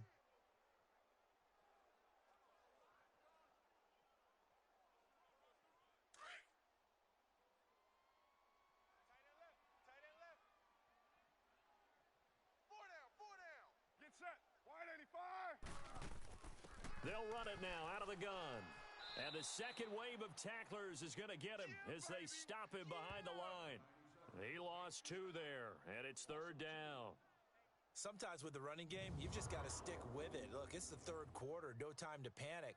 But that also doesn't mean you just do it the same way you've been doing it the entire ball game. Maybe change up some blocking assignments or run a few different plays, but stay with the overall essence of the running game.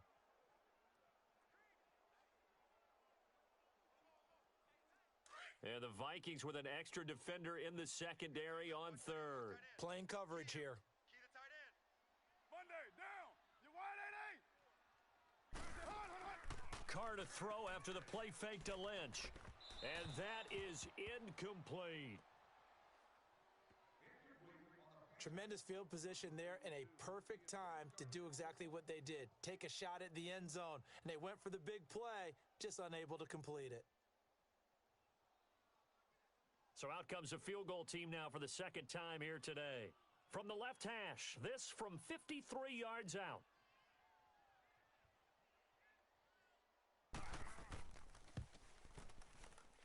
And this one will not get there. It's off to the left anyway. It's no good, and this score will stay right where it is. So it's an empty possession, and as a kicker, not the way you want to start your day's work. And now each team's missed a field goal here so far, Brandon, so apparently neither guy is immune. Now the Vikings offense works their way back onto the field. And right now these guys, they're shuffling a little bit, maybe doubting, because 3 straight drives have ended with them punting the football away. Yeah, so you start pointing fingers at each other a little bit, asking a lot of questions. What are you seeing? What are you getting? Maybe trying to narrow down your playbook a little bit and maybe get simpler rather than more complex in order to try and fashion together a drive. So the long field goal misses, and now the reverse. You're in a tough spot defensively. They'll start the drive at the 43. A 1st down throw for Cousins.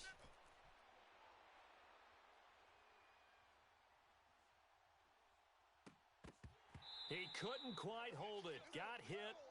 Ball pops out. Incomplete.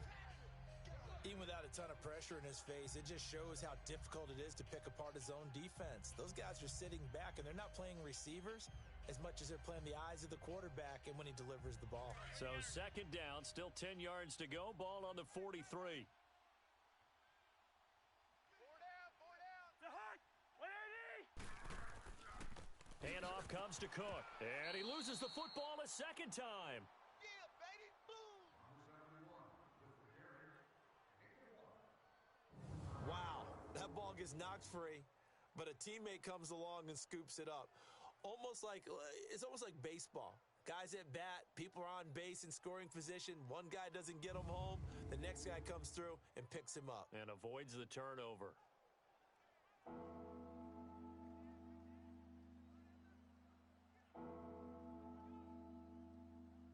This offense in desperate need of a conversion as they come up on 3rd down.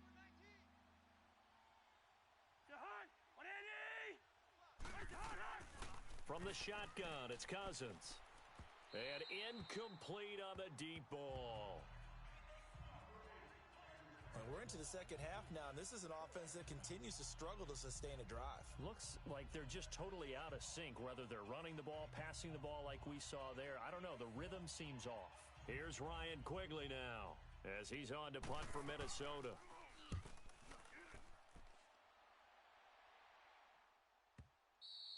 And that is much too long. That's into the end zone for a touchback. And now Oakland ready to take the field. Last time out, they had that long 50-plus yard field goal that they missed. And I'm sure on their sideline they're thinking to themselves, okay, do we still want to try one if we're in that position again? And I would dare say that the answer would be yes. They're going to have a lot of confidence in their kicker. But just to be on the safe side, I'm sure they told their offensive guys, can we get a little bit closer this time? Closer. Yeah, you know, I'd rather get in the end zone first and foremost. But if all else fails, less of a field goal attempt for him. Carr and the Raiders come up 1st and 10 at the 20. Down. Blue 80. On play action, it's Carr. The Vikings after him, and they get there for the sack. Daniil Hunter. He's the one that got to him. He takes him down for a loss of 9. Sometimes I watch games and wonder why they use play fakes on certain passing situations because it's not going to fool anyone. I don't know if that was the case here, but the end result was the same. No one fooled. The quarterback was hit.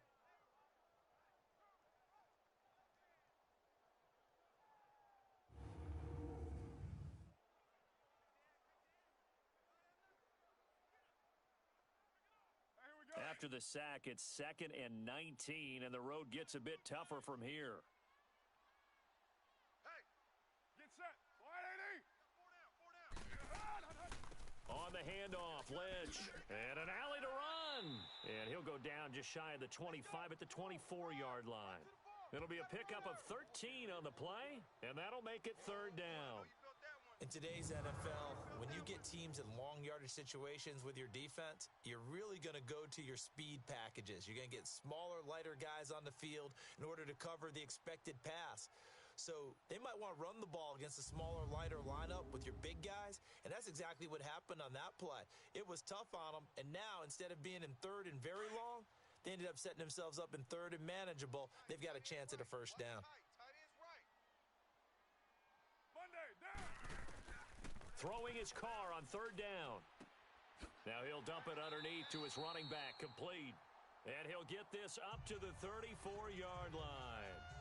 A pickup of 10, and it's enough for an Oakland 1st down. And this is why trying to cover the angle route is so difficult.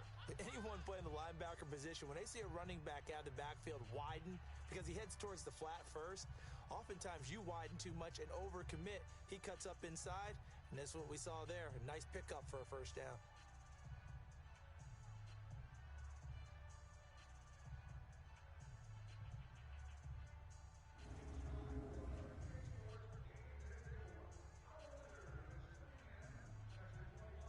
Carr now, 5 straight completions here in this second half. 1st and 10. Down. 180. Now a play fake. Carr. And he will not get away from the pressure here. Carr taken down. Daniil Hunter in there to pick up his 2nd sack now of the afternoon. That's his 2nd sack of the game, and the best defensive ends, they do their homework as much as offensive guys do. They know how to beat the offensive lineman across from them, what moves they need to do to set them up. This guy's been pretty good at it all game long.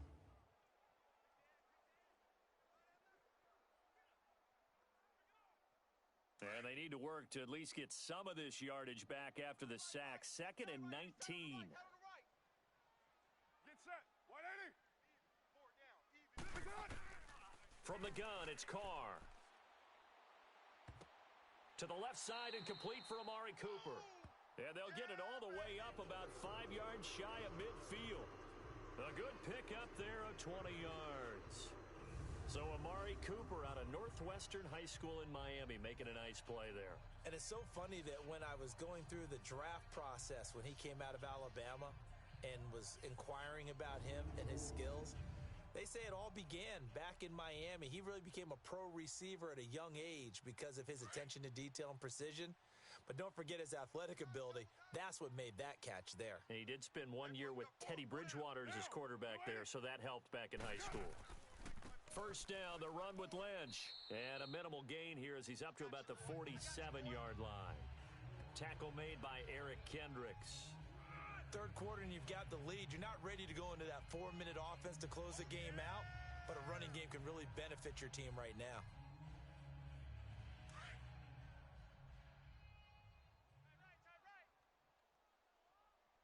We got three. Down. We waiting. Good. Carr to throw on second down. Connects it to Roberts, right side.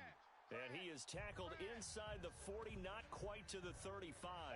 They've got another first down. The Raider passing game clicking on all cylinders right now. Well, for teams that like to play man coverage, running corner routes can be tough on them because of the ability of getting into it.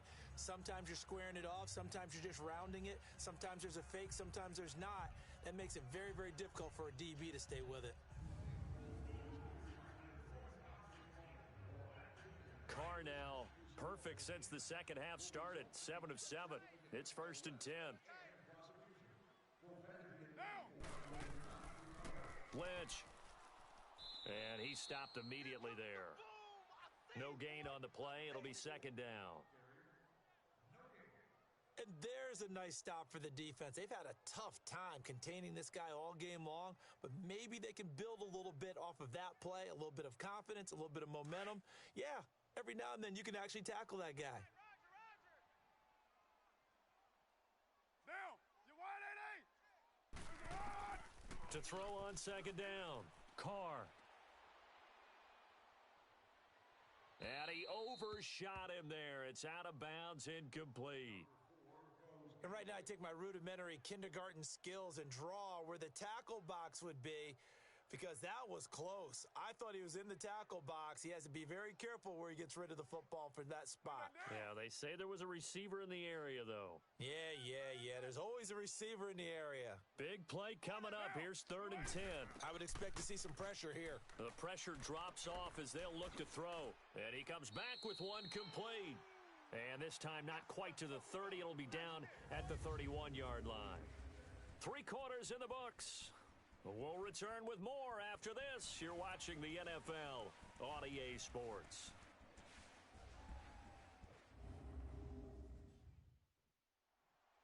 Back now in the East Bay.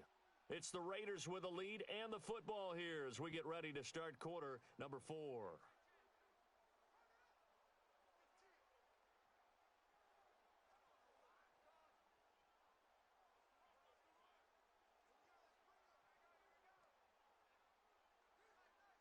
So on 4th down, out trots the kicker in a big spot here.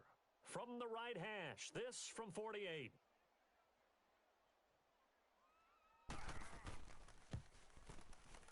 The kick by Tavecchio is good, and that will open the lead up now to 20-7.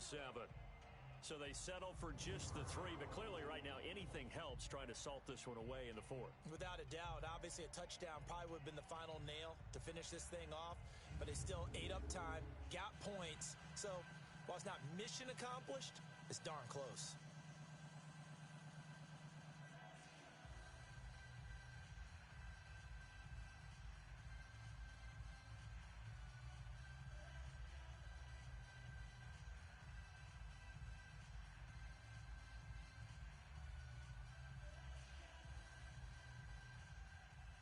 After the field goal, here's Tavecchio to kick it away.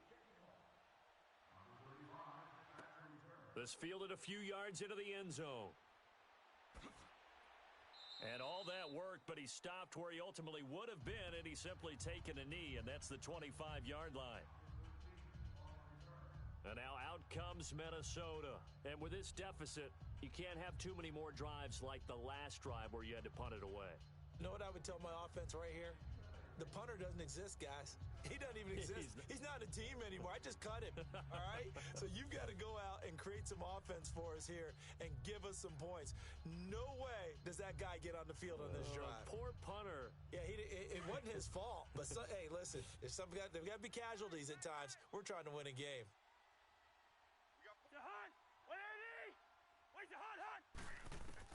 Cousins now to throw on first down.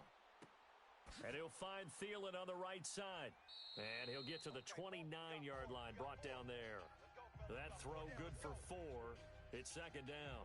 At this stage, this drive's got to be touchdown or bust because you need 2 of them. And if I'm the offensive play caller, I'm not just looking at my dagger plays downfield. I'm looking at some of my specials, something that can fool them and give you a big play now. With a sense of urgency. No doubt. 2nd and 6, just inside the 30. 2nd down, Cousins.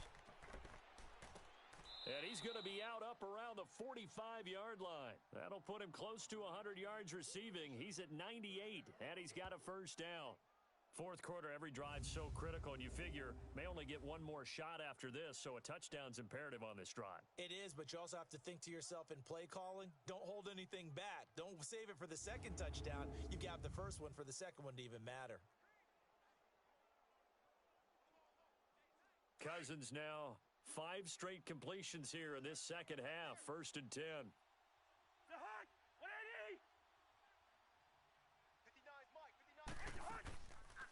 They'll run it now out of the gun.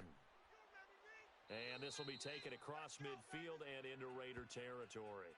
A good run there on first down, and it'll leave them with a 2nd and 2. Some runs are blocked so well, you almost forget that someone has to carry the ball to gain the yardage. The leverage by the offensive line to create space up front, really well done. Here we go.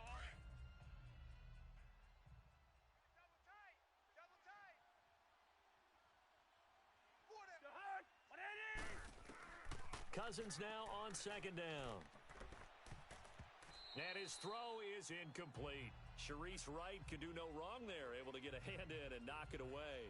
And we just saw another example. These cornerbacks have played tight coverage all game long. Might start wanting to think about a few double, triple move routes to try and shake their guys free. You're right, they have had no room to breathe.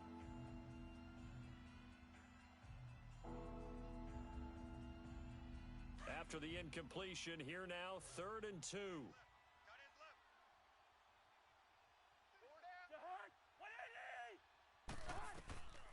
From the gun, here's Cousins. And that is incomplete.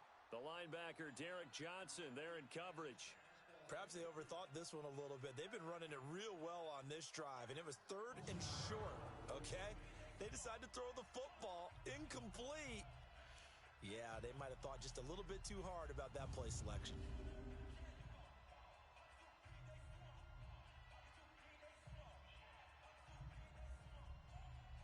All right, they're going to try and keep hope alive here on 4th down. They're going for it. As expected, they're going for it to keep the drive alive. Over the... It's Morgan. And he's going to have the first down at about the 38. The time to pull out the stops is now, and they convert there on 4th down. Felt compelled to go for it there on 4th down, trailing in the 4th quarter. They got it done. And there's always a lot of pressure on a 4th down call. Doesn't matter the distance. You still have to get it done, as you noted, and they did.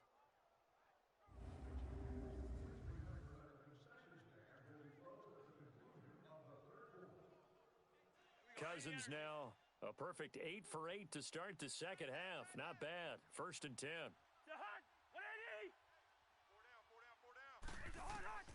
They'll throw again. Cousins. The catch is made by Kendall Wright. And he'll work it inside the 30 to the 29-yard line. Give him 9 there on the first down completion.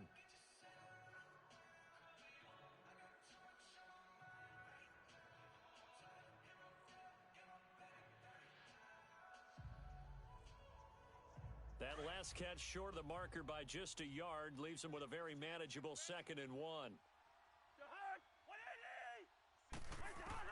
Cousins again. He's going to go up top for the end zone. He's got his man. It's taken in for a Viking touchdown. We got three. Three down.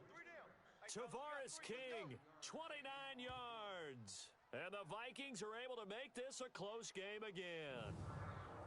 The fly route works for the TD grab. And you know what the receivers love to say? If we get even with the defender, we're leaving. And that's exactly what he did, all the way into the end zone. and then he was on the business end catching it once he got over the stripe. And there's going to be a stoppage here. The booth wants to take another look at this potential touchdown.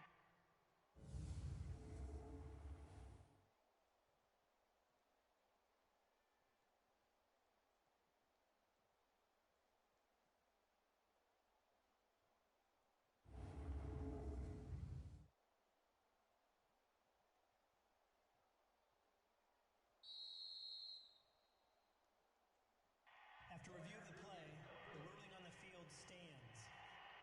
They had to go to the monitor, get an extra look. That's what the technology is for, and this touchdown will count. Now Forbath for the extra point.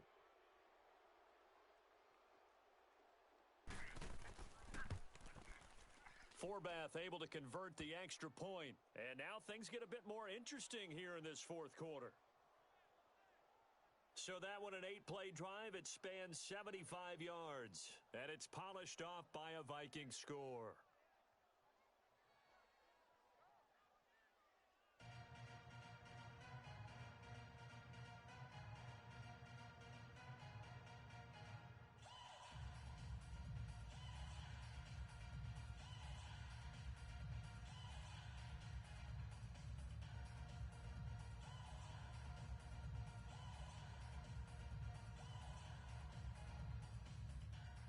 Forbath out to kick this one away. Switzer now to return. And he'll get it up to about the 26-yard line, just across the 25. Marshawn Lynch and the Raider offense heading back out there. He's been a good workhorse. I know we use the word workhorse a lot, but he's been a good workhorse for him in this one. No doubt about it, and there's nothing wrong with that. That's what you're looking for if you're a back, because that means everything's coming together for you. The big guys up front have created space. You've run through it. And you've probably gotten some help even from the wide receivers who want to catch passes as opposed to block, but they're helping out too. Yeah, everyone's pitching in. He's had a good game. Carr and the Raiders come up 1st and 10 at their own 26. Down! 180! They'll run it now out of the gun. And he'll go down right at the 30-yard line. Yeah, give him 4 yards there. It'll be 2nd and 6.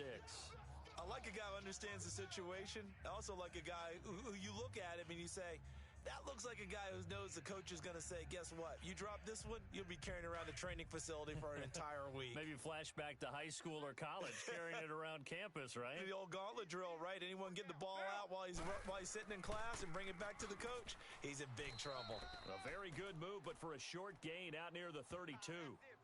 Only a yard on the pickup there, and it'll bring up a 3rd down. I like that run right there, partner. Not the flashiest run, not the one that's going to break for big yardage, but he understands the situation, and taking care of the football, paramount, and he got it done. Nursing that slim lead, you're exactly right. Hold on to that ball. Down! Blue 80! From the gun now on 3rd down, Carr. And incomplete. The contact made the ball roam free and brings up 4th down. The beauty of being able to play a zone defense when you can sit back and see the ball coming out of the quarterback's hands, guess what? Creates a lot of confusion, kind of a muddle in the middle of the field where you can go make a play on the football. Here now, Johnny Townsend, as they're forced to kick for the 6th time today. Here's Sherrills. Nice job bringing that one back. 14 on the return. And the offense will take over with a new set of downs.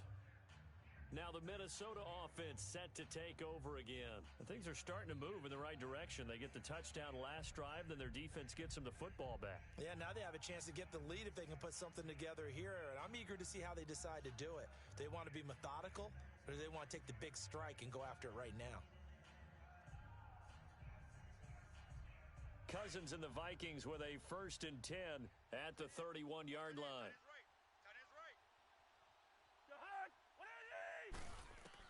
On 1st and 10, Cousins. And Cook has it left side. And he'll get it out near the 40 to the 39. It'll be a gain of 8 yards, and it'll be 2nd down. And we see another pitch and catch.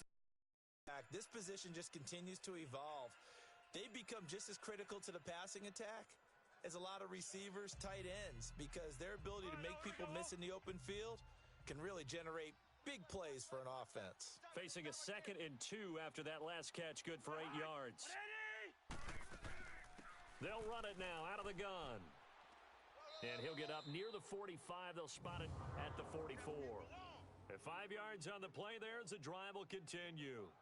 2nd and 2 is prime time for a little bit of a gamble, isn't it? Open up the playbook, go play action, toss that bad boy deep. But in this situation, go ahead and give it to your back. Let him pick up a first down. Keep the sticks moving.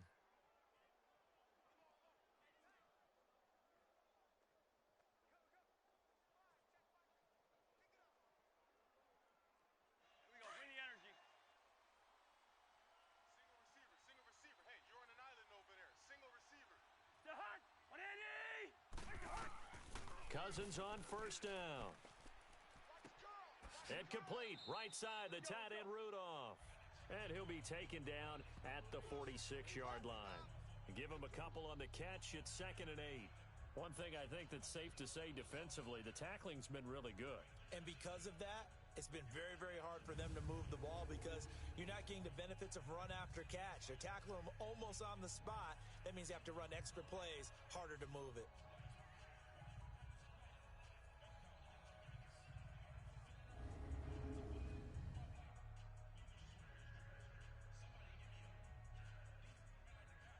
So 2nd and 8 here after the pass play for 2 yards on first down. The hunt. 180. Working out of the gun, Cousins. The left side caught by Diggs. And taking it across midfield and inside the 45. A Vikings first down. Diggs able to find his way free and get the catch from Cousins.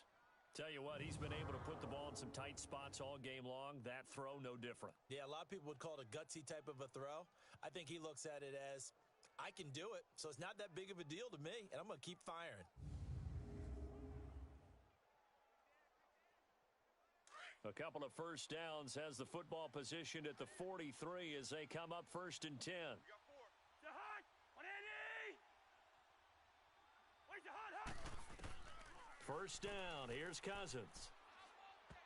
Over the middle, and it's incomplete. Dalvin Cook is running back the intended target, and that'll bring up 2nd down. Well, touch and timing are critical for those types of throws. He put a lot of zip on that one. Needed just a little bit more finesse trying to get it to his back. So 2nd down, still 10 yards to go. Ball on the 43. Watch tight end. 4 down. Check. The hunt. 180. Now we've got movement up front, and I think this is going to be on Minnesota. 59. False start, offense. The crowd's not doing that O-line any favors. Home field advantage is really kicking in, making it very difficult for them to hear the snap count.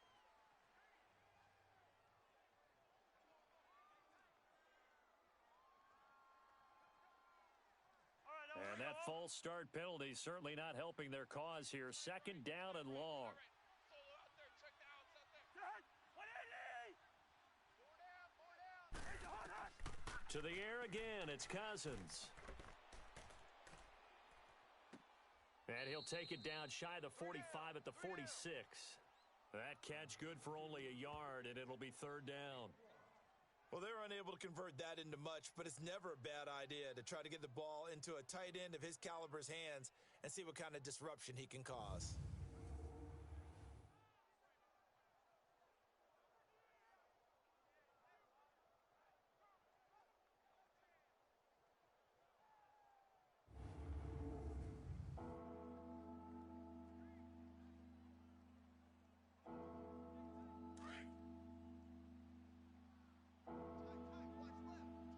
Watch left.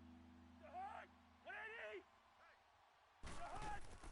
Off the play fake, Cousins. And he takes this just a few yards shy of the red zone before going out. 23 yards on the play. And that's how you pick up a first down. Not only does he make the catch, but has enough body control to get his feet down inbounds, toe tapping and dragging to make sure he gets it done.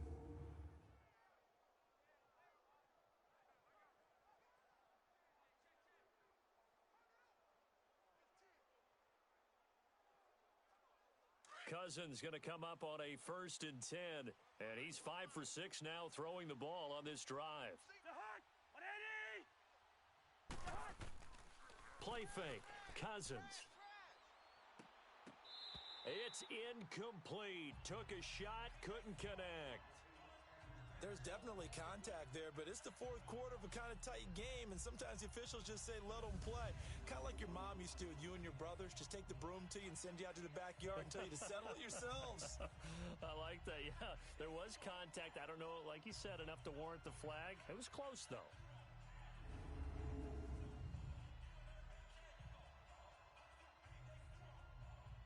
After the incomplete pass, here now is 2nd and 10.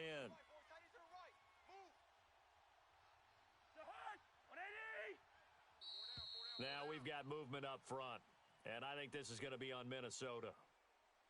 False start, offense. So that'll back them up 5.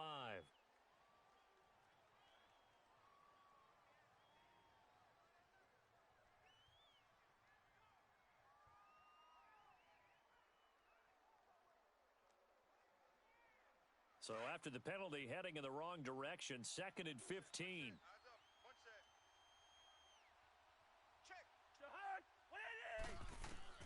Again, it's Cousins. Throwing middle, but it's incomplete.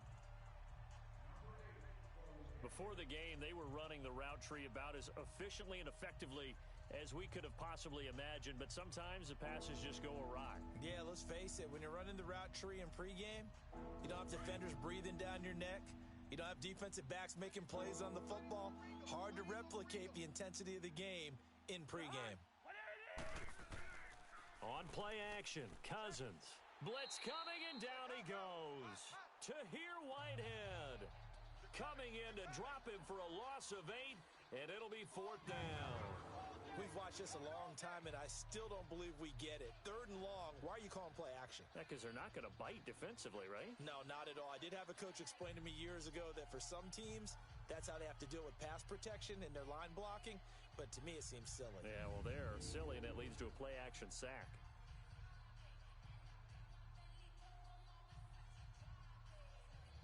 So on 4th down, out trots the kicker in a big spot here. He had his lone attempt blocked earlier. And this won't get there, won't be online either. It's no good, off to the right, and this score will stay right where it is. So another long try for 3 and another kick that comes up lacking. Yeah, this isn't going to do any wonders for his field goal percentage, but you have to figure as a head coach that when you send a guy out there to try and kick from that distance, it's a 50-50 proposition at best. Now the Raiders offense, they get set to head back on the field. And a tight game after punting last time. See if they can get something going on this drive. As they head to the field now, with the game this close, you've got to feel there's a sense of urgency for them going on offense right now. But they have to do it without letting panic creep in and affect their play.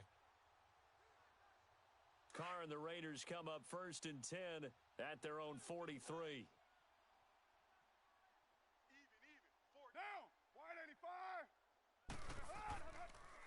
Lynch running the counter, and maybe a measure of revenge there. He's had his way in this one, but this time they get him behind the line.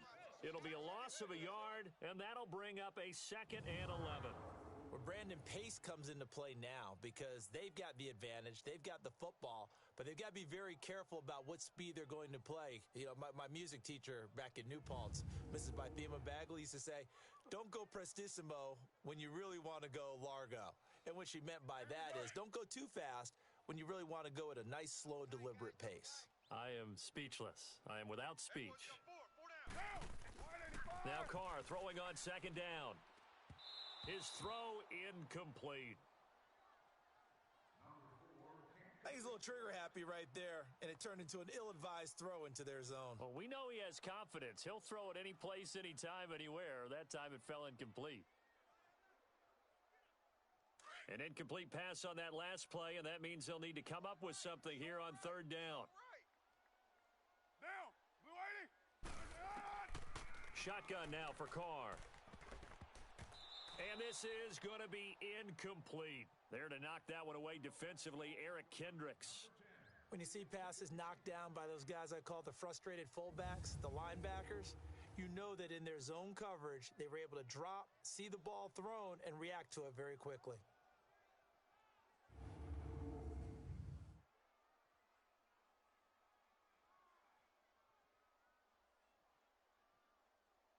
Here now, Johnny Townsend, as he's on to punt for Oakland.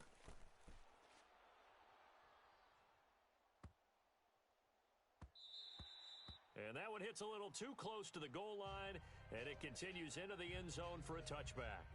And now out comes Minnesota. And they had compiled a pretty long drive last time. Unfortunately, though, it ended with no points after the missed field goal. And that can hurt the psyche of a team because as they drove downfield, you know you're never supposed to count points in your mind until they go up on the board. But let's face it, we've been there. We've seen teams before. They were counting on those points. They didn't get them. Can they come back now, start over again, and grind it out? Cousins and the Vikings with a 1st and 10 at their own 20-yard line. A first down throw for Cousins. He goes full extension, and he's got it. First play of the drive going for 14 and a first down. And that's how you throw for a whole heap of yards in a game. You get efforts like that from your receivers. How about him laying out for that catch? Yeah, excellent. Makes the quarterback look a whole lot better.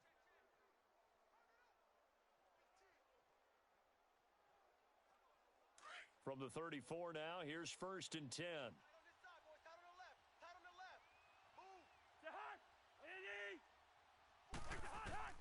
From the shotgun, it's Cousins. Flushed out right. He'll wind up getting 9 after tucking it and running, so it'll leave him with 2nd and a yard. Now, that was not a bad scramble there on 1st down. He didn't force it, nor did he throw it away. He was able to take off, and now he made it a very manageable 2nd and short.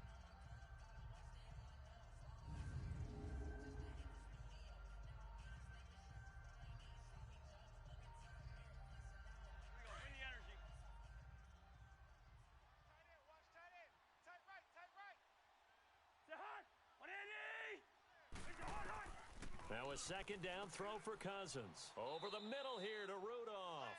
And he'll get it out to midfield. Looks like, yeah, they'll spot it right at midfield at the 50. Cousins to his tight end Rudolph for a Viking first down. That was a route run not just with dexterity, but with intelligence.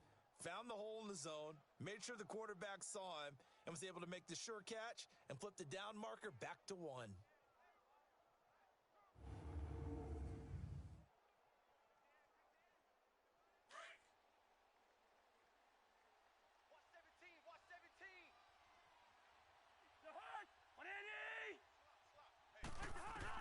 Cousins now from the 50.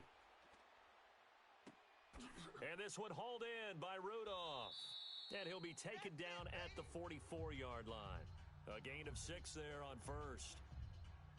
Nice rhythm throw there on 1st down. He located his tight end, made it a nice easy pitch and catch. Hoping he can break a tackle or two. Wasn't able to do that there, but still good yardage.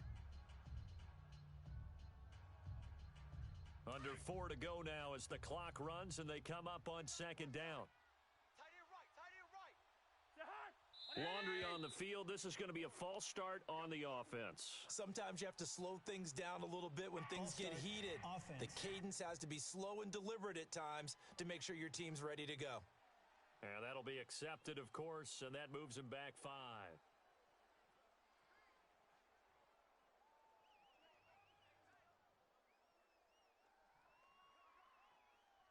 The false start hurts him there a bit. Backs him up to 2nd and 9.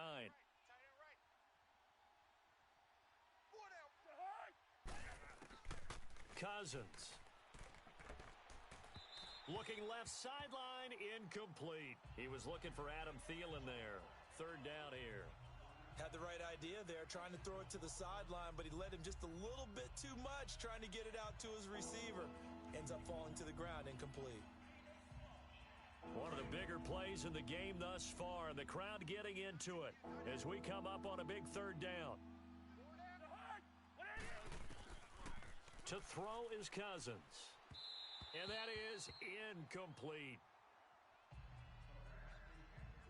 not to get too overcritical there because he knows what he's doing, but his shoulders looked a little off kilter there when he threw that. I don't think you're being overly critical there. You're just analyzing it, and he gets those shoulders right. That pass will go from incomplete to complete. Here's Ryan Quigley now as he's on to punt for Minnesota. Now this is going to carry well into the end zone for a touchback.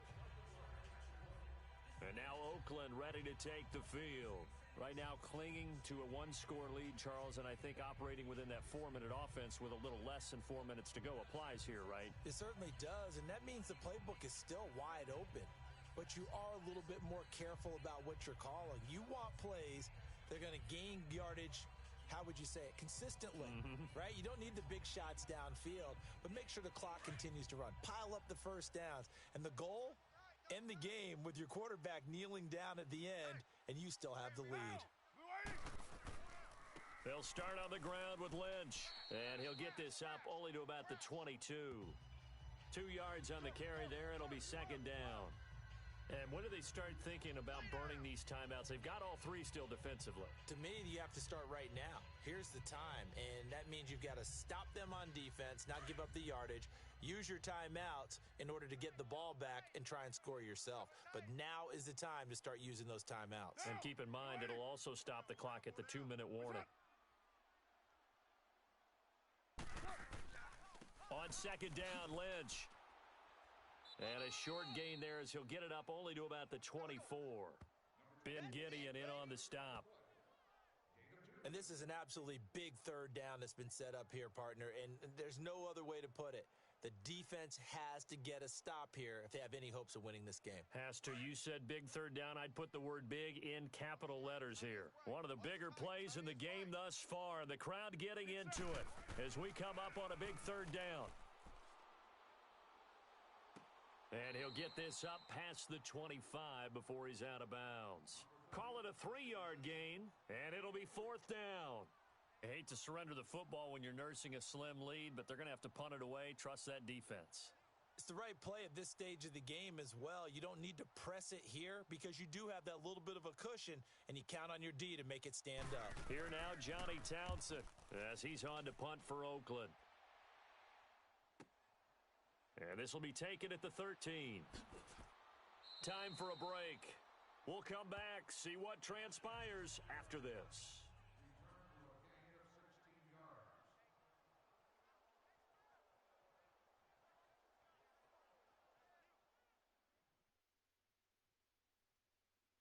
So the Vikings in possession of the football as we get you reset. They come up on a 1st and 10, desperately needing a score here on what could be their final drive.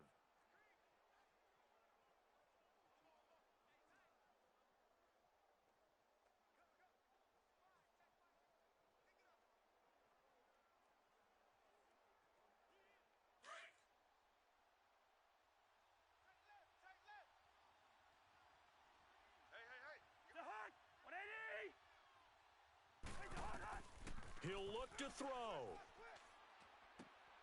And he'll find Thielen on the right side. And he'll be brought down right around the 37. A good pickup there. 8 yards on the first down completion. The Vikings in the hurry up. They're hustling up to the line. Back to throw. And right with it here over the middle. And he'll be brought down somewhat awkwardly here. And a late flag as well. I think this one's going to be a face mask.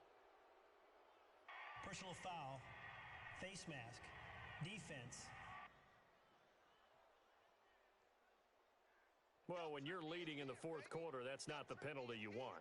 Not at all, and now down. your discipline comes into question. Having poise, this stage of the game, you can't have those kind of plays.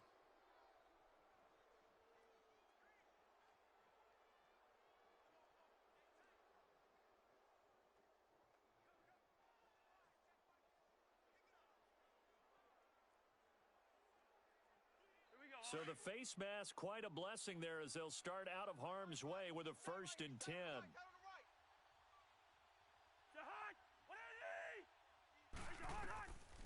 Cook following the penalty. Oh, a nice spin. And he gets this inside the 35-yard line. Give him 11 yards that time and a new set of downs. Back to throw. And he's got his favorite target yet again. It's complete. And he will lose yardage back to the 34-yard line. It'll be a loss of 1, and it'll be 2nd and 11. They'll look to throw. Throwing for his running back, and he's got him complete.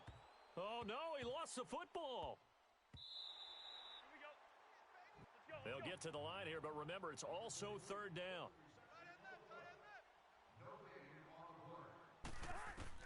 He's back to throw.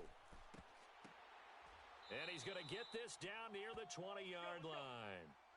12 yards there as they keep this drive rolling. It's another 1st down. Cousins to throw. Now he'll dump it underneath to his running back, complete. And before this 2nd down play, we'll get a whistle, a signal, and a timeout as they stop it with 28 seconds to go in this football game.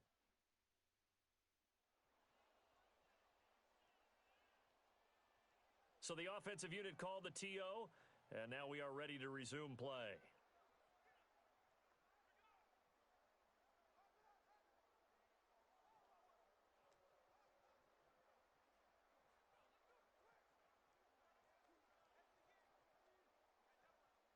All right, 6 yards was the pickup on the last completion, so here's 2nd and 4. Hey,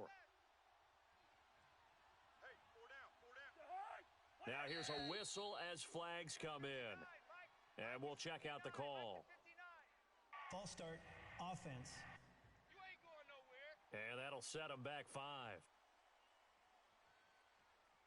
And we're back. The offense had a chance to talk things over. We'll see what they come up with here on this next play.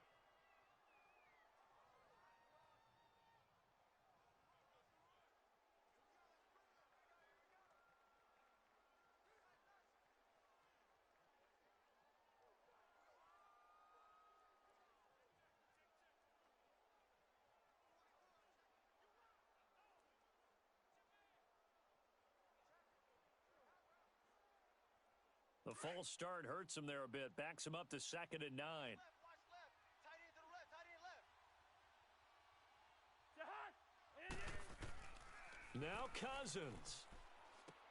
This is caught. And he'll be taken down at the 2-yard line. Now whistles come in. We're going to get a timeout here by the offense as they stop it with 22 ticks to go in the 4th.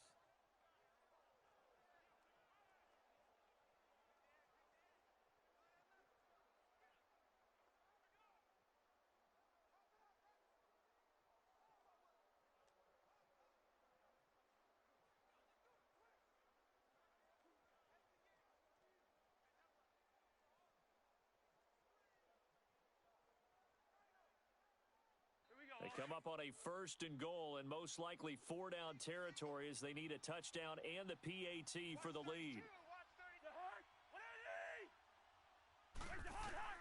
Cousins.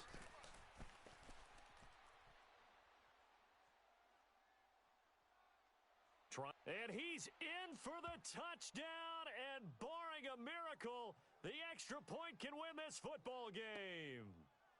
Well, that's the one they had to have. Put them in a position where they're tied up, but I got to get out of the way. We still got an extra point that's pretty crucial. That's right, just one more element to complete the victory.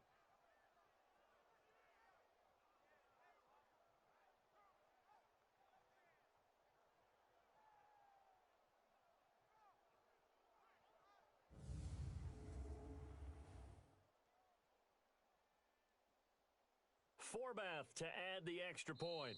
Now whistles, and the Raiders are going to signal for a timeout as they'll stop it with 13 seconds left to play.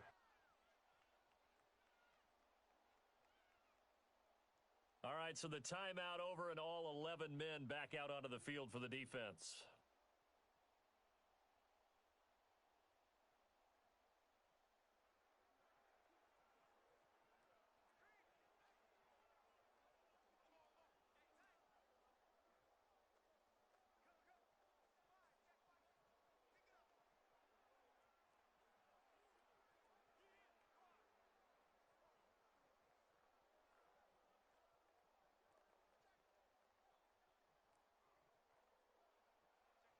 Now Forbath for the extra point. Very important extra point there, up and good. And that might be enough to win them the football game as they now take the lead in the final seconds.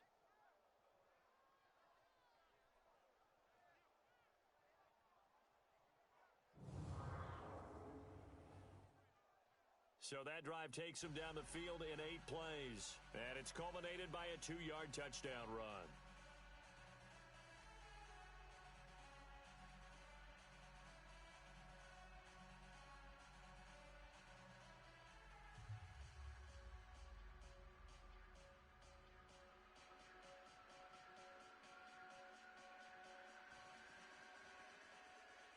Forbath out to kick this one away. This is fielded at the goal line. And he'll take it up past the 25 to the 26-yard line.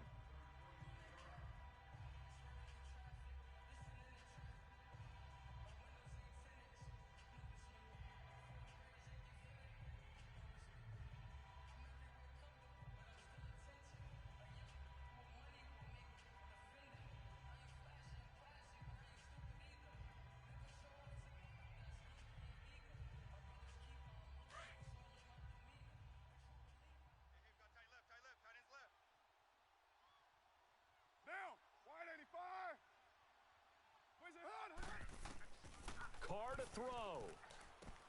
Oh, he's got a man wide open, complete. And they get him down, but not before he takes it across the 40-yard line. And we will get a timeout with 2 ticks left.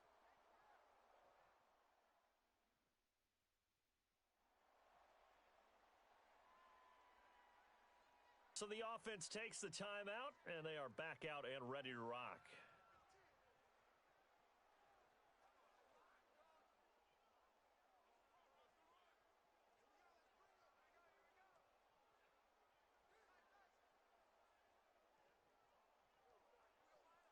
One play has him up past the 40 already, and another 1st and 10.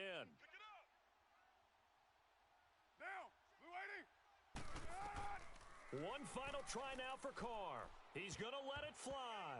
And it's incomplete. So their final drive comes up empty. And with that, the ball game is over.